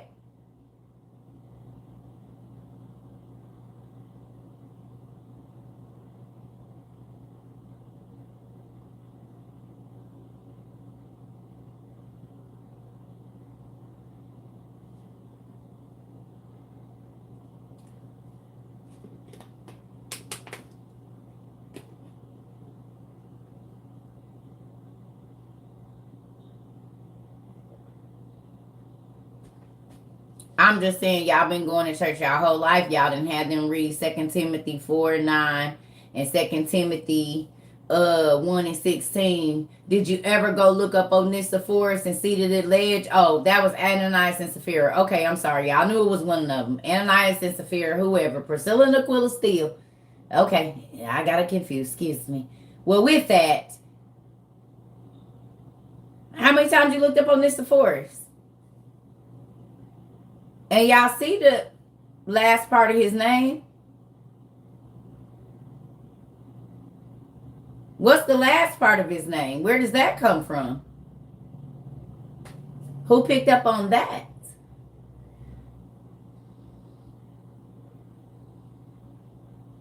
What's the last part of his name?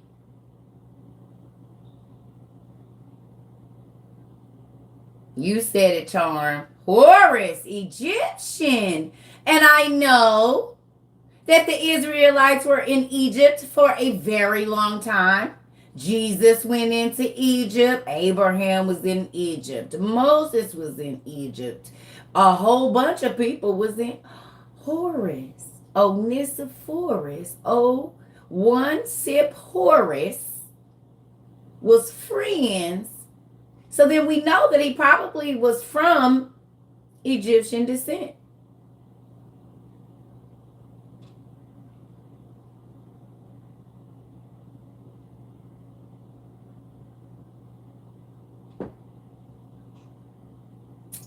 We know the Egyptians had a lot of wealth, and so did the Persians, and their names are interchangeable a lot of times. The Akkadians and whatnot. Because when we look in our mythology book, it tells us that the dude from Greek mythology, Agnor, is actually the Persian king Hiram. who was a giant. So Agnor in Greek mythology, in Hiram or Hiram, this giant was an ally to David and Solomon.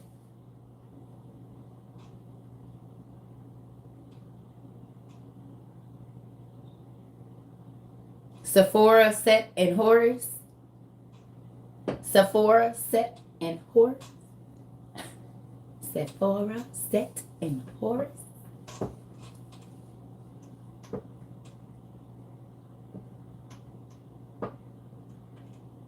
Words have power, family.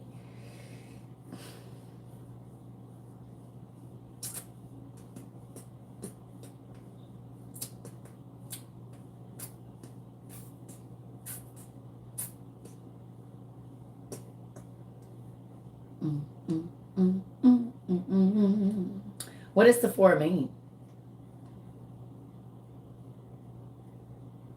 Set or Sep? Set. The T's and P's, sometimes they're interchangeable. I told y'all there's letters that are interchangeable. You just got to know what you're looking for. And Hora or Phora. Onesiphorus. Sephora.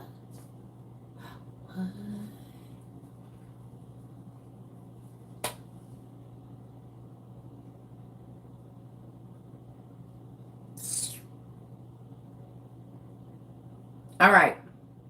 Who's read Paul and Thecla? Anybody know the story of Paul and Thecla and the two haters, Demas and Hermogenes? Look up Demas, Demas, D-E-M-A-S, and Hermogenes. Look up Demas, D-E-M-A-S, and Hermogenes. If you got the book of Paul and Thecla, go to it. Y'all, I don't remember which book it's in. Which book is it in that we got? Is it in book 2, book 1, book 3, book 7? Oh, I be having to remember. I don't even know. Where is my book 1? Did it fall? What is going on? What is going on? I can't find my stuff.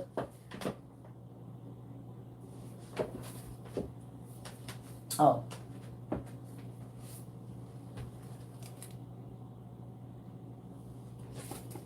Sephos, beauty, Zipporah, Moses' wife.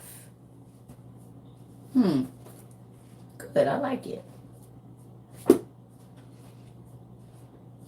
Y'all tell me which book Paul and Thecla was in. Is it in 1 or 2?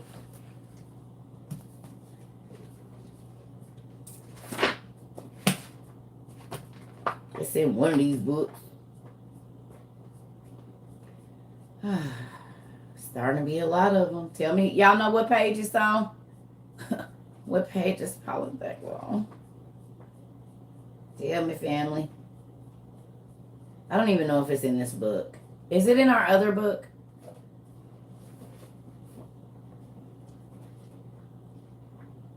I don't even feel like going to the index. Y'all, what book is Paul and Thecla in?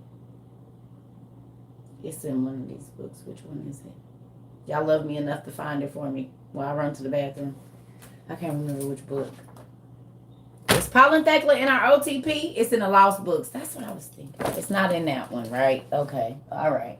That's what I thought. I was thinking it wasn't in there. Whoa. We studied everything. Thank you, honey, because I couldn't remember which book it was in. Is it in here? Oh, yep. It sure is. Yep. Thank you, family. I couldn't remember. Y'all see all these books. So, like, the other Bible might have Paul and Thecla, and they might have it in this Nag Hammadi. It might be in the Dead Sea Scrolls. So, I didn't necessarily read it in this. Because it's somewhere else in this house, too. I guarantee you it's in another book here. I just be trying to remember which one I read it in.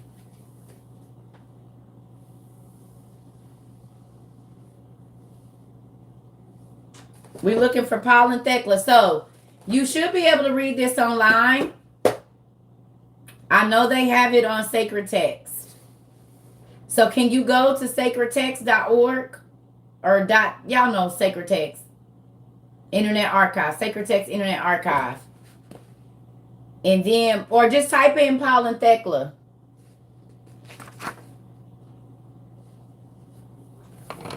We about to read Paul and Thecla real quick.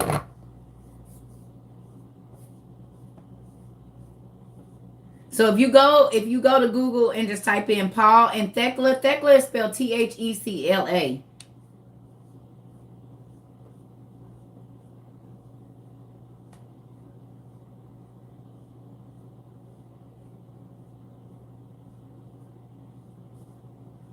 Do they have it? Where is it? All right, so if it's not on the first thing that comes up is pbs.org.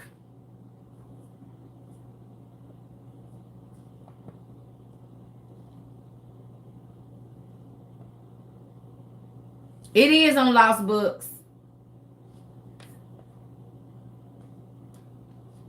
So if you go to sacredtext.com, sacredtextinternetarchive.com, we looking for this book.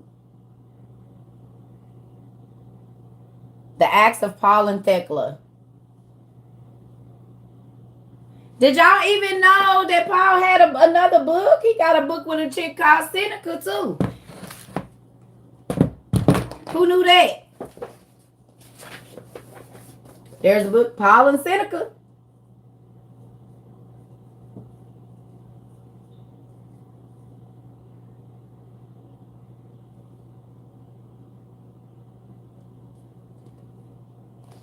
Now, I have read this. I don't think I read it in this book, but I've read it already.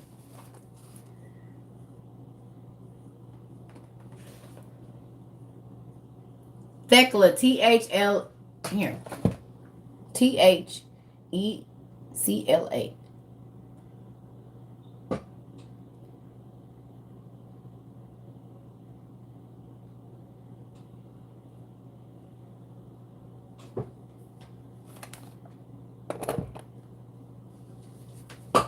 But if you don't have the Lost Books, just go to Sacred Text. Hold on, I gotta turn my air up. It is hot.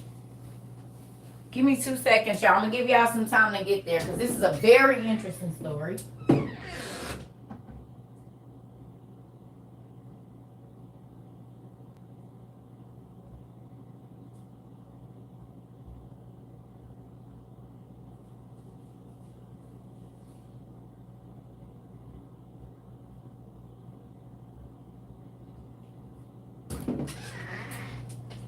Y'all, I'm gonna give y'all like 1 minute. Hold on, I gotta change my clothes because it is hot. I need to put on something else. Give me 1 second, y'all. It is hot.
Sorry, y'all. I had to get some breathing pants on.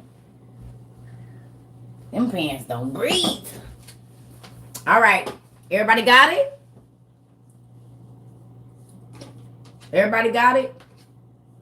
Y'all got it?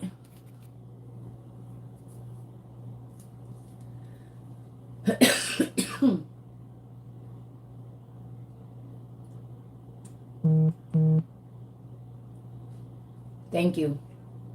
All right, y'all. Let's go. Okay, so let me ask you a question. First of all, if you are able to, I enjoy this. We might have to start doing this more often, having an all-day Bible study type thing. This is kind of cool. So look, here we go. Yes, yep. Flight from Antioch. That's where we at. So it should say the martyrdom of the holy and glorious So hold on. Oh Lord. It should say this.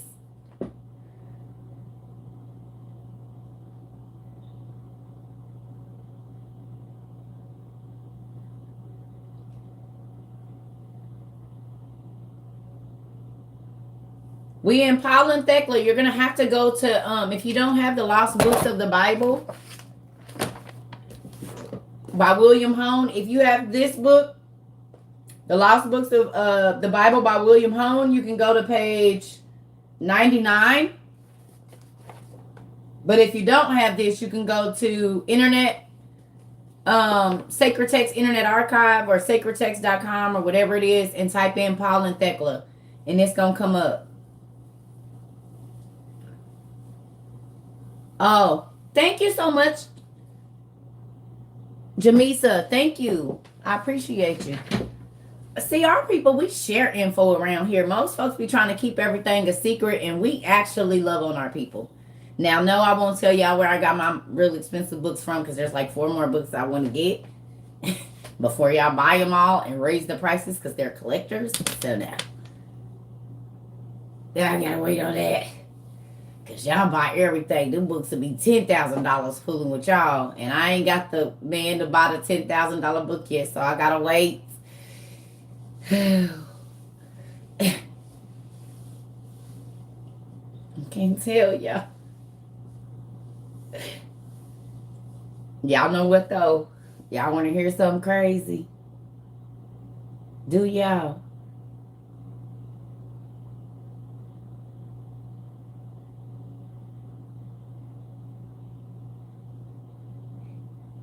I ain't gonna do it. I was gonna say my beloved thing, but I ain't, because y'all ain't ready for that. I forgot.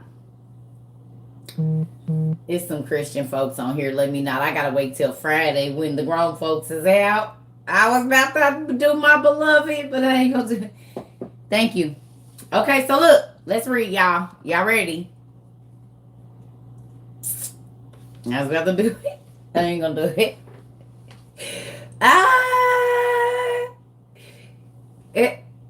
I ain't gonna do it. Y'all know the part I'm talking about. Okay, come on. And she was in the trees in the swamp too. I think Beloved like trees too. Was she always around the tree? Beloved.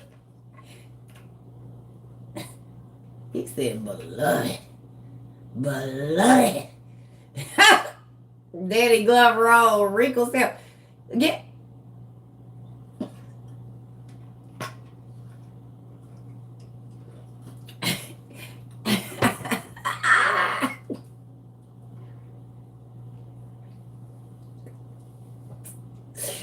Oh, hilarious.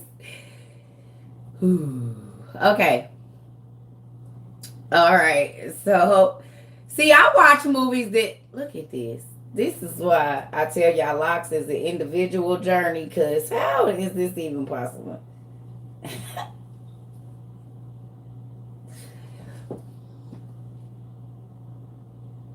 Okay, so look.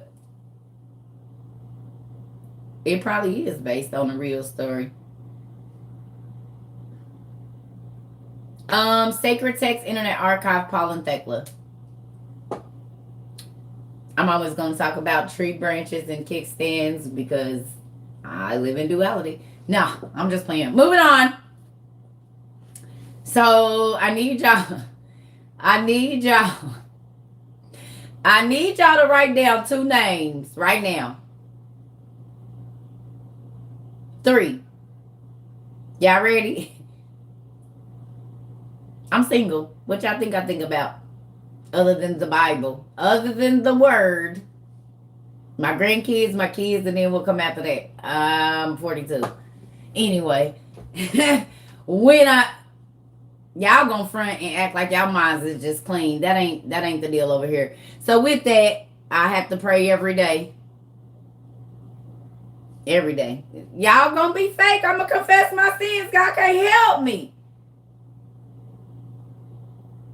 Y'all don't want no help. I want help. Y'all want to keep y'all stuff a secret. I really do want help.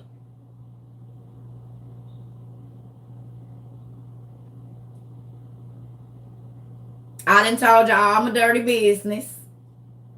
Because I want help. I'm releasing everything I gotta release.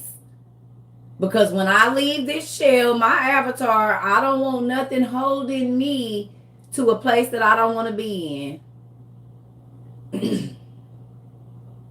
Because he said, whatever you don't let go of on this side, that might be the thing that stop you from getting into heaven, and then you don't never get to let it go in hell. So unforgiveness, if you don't want to forget it over, you say, I never forget it. You don't even know you speaking into eternity too. Because in Ezra, it says that whatever you don't let go on this side, it is going to be a constant reminder on the other side of why you didn't make it into heaven. You're right. You ain't never going to let it go. Not even when you leave your body, it is attached to you. So if you don't forgive it on this side, it goes with you. And every time you looking for, you can see the people in heaven, where the rich man, remember, he was like, can you just let old boy dip his finger in the and drop it over? He said he can't even cross the gulf. He don't even know you down there. You know he up there. Listen.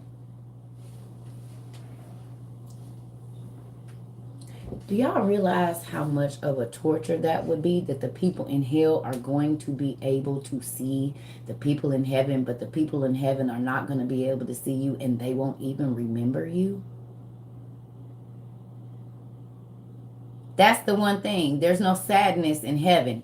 So if God allowed you to remember your loved ones, there would be sadness in heaven. So you get a new mind and a new body. That's why he said, don't let your family members talk you in. You better be trying to get with the people that is, he said, my family is the people that's following God. That's what Jesus said. Because guess what? If you go to hell and your family members go to heaven, they're not even going to remember you, but you will remember them. And you're going to be reminded of when they tricked you into doing stuff. And you went ahead and followed your family instead of God. You're going to be reminded of that. And that is going to be your constant reminder of why you're not where they are. Still want to let your cousin talk you into covering for them? Because the Bible say, whatever sin you help a person commit, you're an accessory to that sin. So if you cover for your spouse, your cousin or somebody while they going to cheat on their spouse, do you know God charges you with that sin? You an accessory. So when they stand in judgment for that sin, you're going to be the other defendant.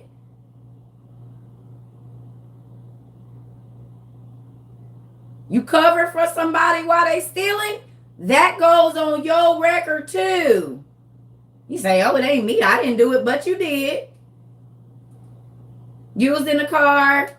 Y'all, our judicial system is based on God's judicial system. Y'all didn't know that?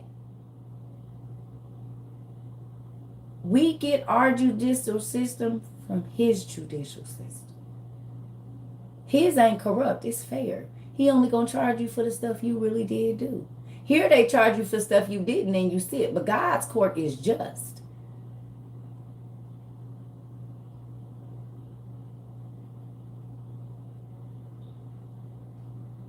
So while you letting people talk you into doing stuff, God is holding you accountable.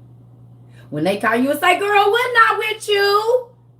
10 hours with you. And you be like, uh-huh. Boom. You literally just signed up for adultery. Adultery and lying.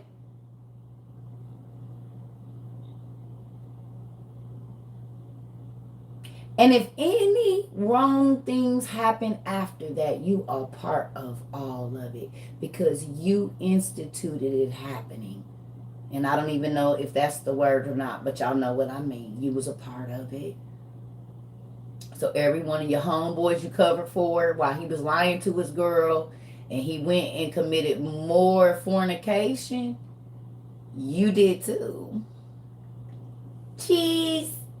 So the sins that you've been asking God to forgive you for, you didn't even know you had a whole bunch of them when you was helping your homeboys and homegirls lie. Steal, cheat. It went on your record too, because you're an accessory to the crime, to the sin. Y'all didn't know? Who knew that?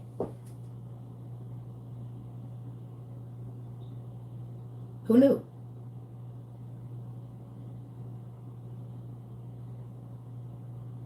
That's why I tell my kids, I'm not going to lie for you. I told my husband, I'm not going to lie for you. I told my cousins, I'm not lying. I'm not lying for none of y'all. No. I'm not helping you cover up. I'm not doing none of that because I will be charged with that sin and I got to worry about the ones I'm doing on my own. I don't need your extras. I don't need no more court cases. Because I got to be going trying to plead down all the sins I did in my however many years. No. And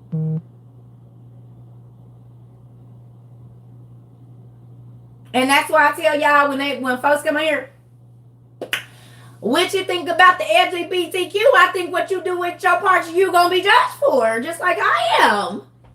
There you go. That's what I think about it. I think whatever you do with your parts, you're going to be just like I'm going to be judged. So do what you want with them. Because we all got to be held accountable. Don't ask me. Ask God. You need to be asking him what he feels about certain communities. It don't got nothing to do with what Circle feel. Because I'm not the one putting you in heaven or hell. And I'm not just saying LGBTQ, but I'm saying that's the question because I talk about the Bible. People always try to throw at me. I don't care what you do with your parts. I ain't in your bedroom, but Jesus is. If I bring a tall tree in this house that I do not have a marital commitment to, and I allow that tree branch to get a rain wash at my house, I'm in sin. And the only two people that is going to pay for that rain wash is me and the tree. Y'all got nothing to do with the rain showers over here in the rainforest.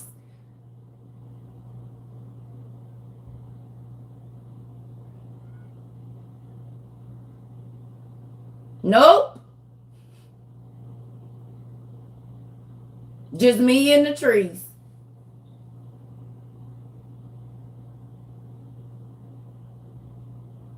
They don't got nothing to do with y'all.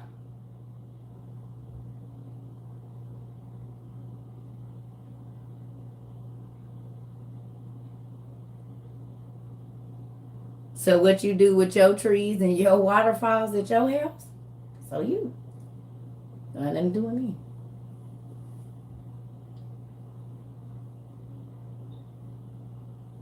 I don't care. Because I got to be worried about the forest and rainforest and all of the different forests I done been through. I just got to worry about all of the different types of trees I done seen in my life. I can't worry about how many you done seen.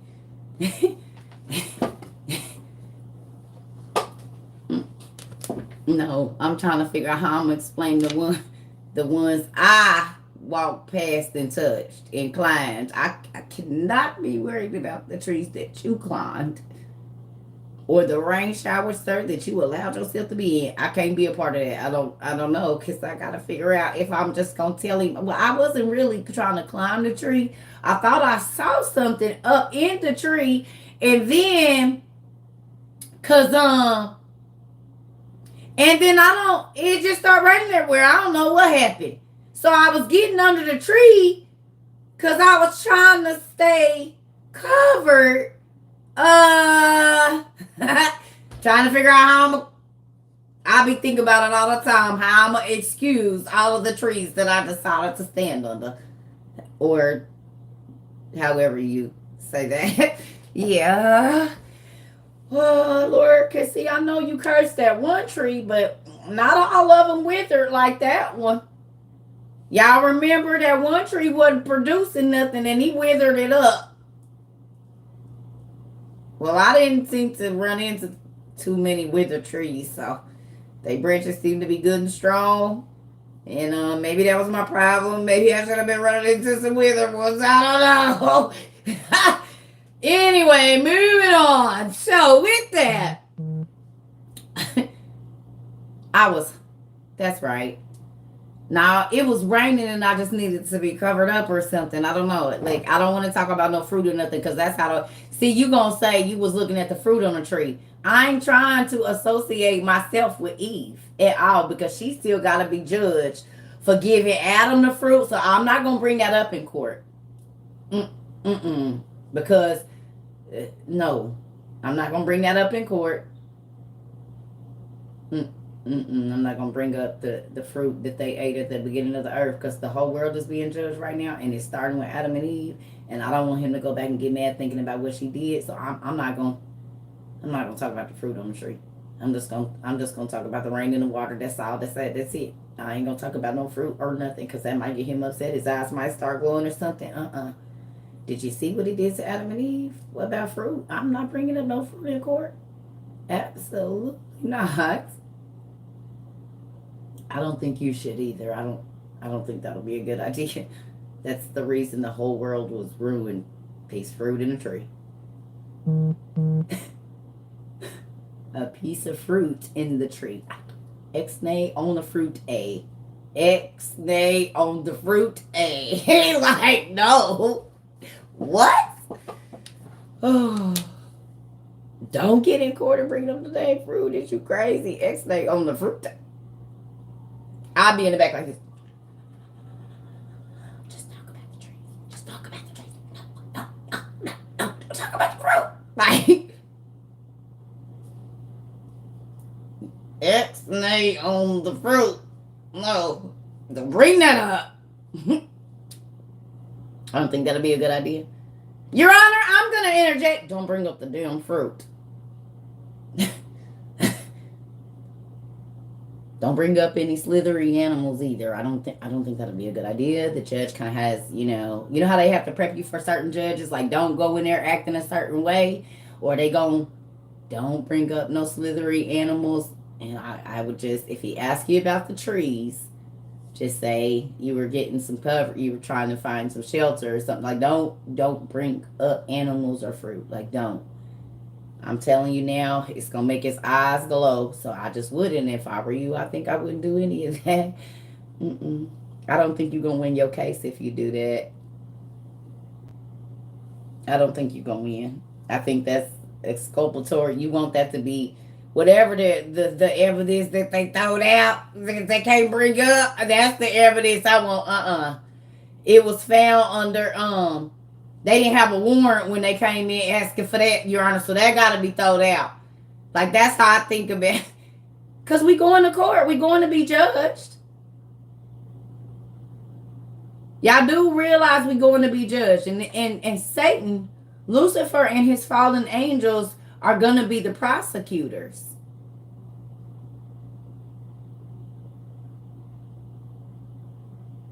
Lucifer and his demons and his fallen angels, the third of heaven, they're going to be the prosecutors. And Jesus is going to be the defending attorney. So every time that the demons try to bring up the sin that you did, Jesus is going to say, No, because under clause 243 of when I died, that was covered. Nope, can't use that in court. Nope, can't use that in court. Nope, can't use that in court. Nope, because that was covered under the blood. That was covered under the blood. Thank you, Jesus. That was covered under the blood. Nope, nope, nope. That evidence can't be used. Nope. They asked for forgiveness. That was covered it under the blood. That was covered under, cut out, my Jesus. That was covered under the blood. Nope. That was covered it under the blood. And then the devil gonna say, no, no, no. I got the proof right here. Sin. From 1205, December 31st, 2006, come here. And the spirit or the act of the sin, the record of the sin is going to materialize and say, no, yes, I am the sin of December 31st, 1205. And God gonna say, yeah, but you're covered under the blood. Can't use that. We actually going to be judged. We're going in front of a judge. There's going to be prosecutors. It's a real courtroom. And the host of heaven are the people sitting.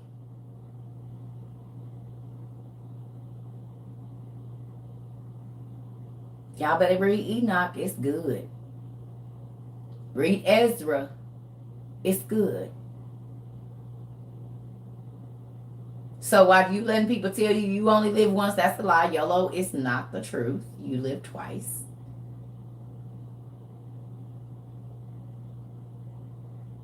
And Lucifer, with all the stuff that you think you're getting away with, he's already been in the courtroom that you're going to. He knows the judge, and he knows exactly how he moves. The lawyers that work in certain judges' courtrooms all the time, they know how to pull their strings. They also know how harsh or how lenient. They say, oh no, we just hope that you don't get this judge. Or you better hope for this judge because this is his thing.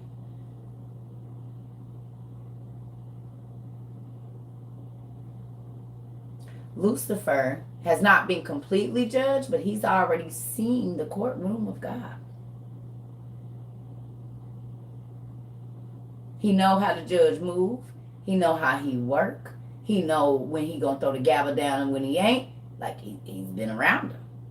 So then why do you think he's always tricking you to do the things that God hates? Because he knows the judge.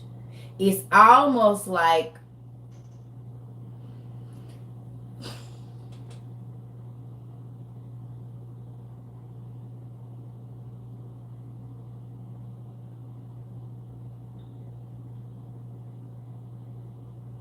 and the crazy thing is, the only reason Lucifer even come after you and the fallen angels even come after you is because we got something they didn't. They didn't get to repent and go back. They got kicked out and that was it. We can mess up 1,000 times in a day and ask for forgiveness and still make it into heaven. And they ain't been able to really go back. Lucifer gets to go back to accuse us and to ask permission from his dad if he could do stuff to us. But to stay there, he doesn't get to. He doesn't get to live there. This is his domain down here. So he's trying to stop us from getting back, from getting into where he can't never go back and stay at again. But we get to be there if we make it for eternity, even though we messed up all of these times. You don't think he mad? You don't think he'll try to get you to sin against God every day so you can go where he go because he don't never get to go back there to stay. But we can mess up every single day of our lives and ask God for forgiveness and still go and be there where he don't get to go. Him and his homeboys, him and his brothers, they got to go down and be looking like the people at the bottom to know what it's like to be up there to see it but not be able to attain it. I'd be mad too. I'd be trying to.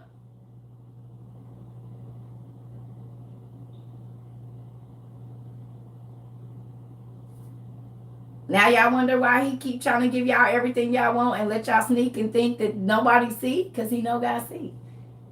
He said, see, I told you if I put it out in front of them, they was going to take it. What you going to do? You going to kill them? Really? You're not going to throw them out? You're not going to get rid of them? You're not going to? Really? You're not going to do what you did to me? I tricked him 10 times to get him to lie to you, to steal, to hurt, to kill, and you still not going to do what you did to me. Really? Really?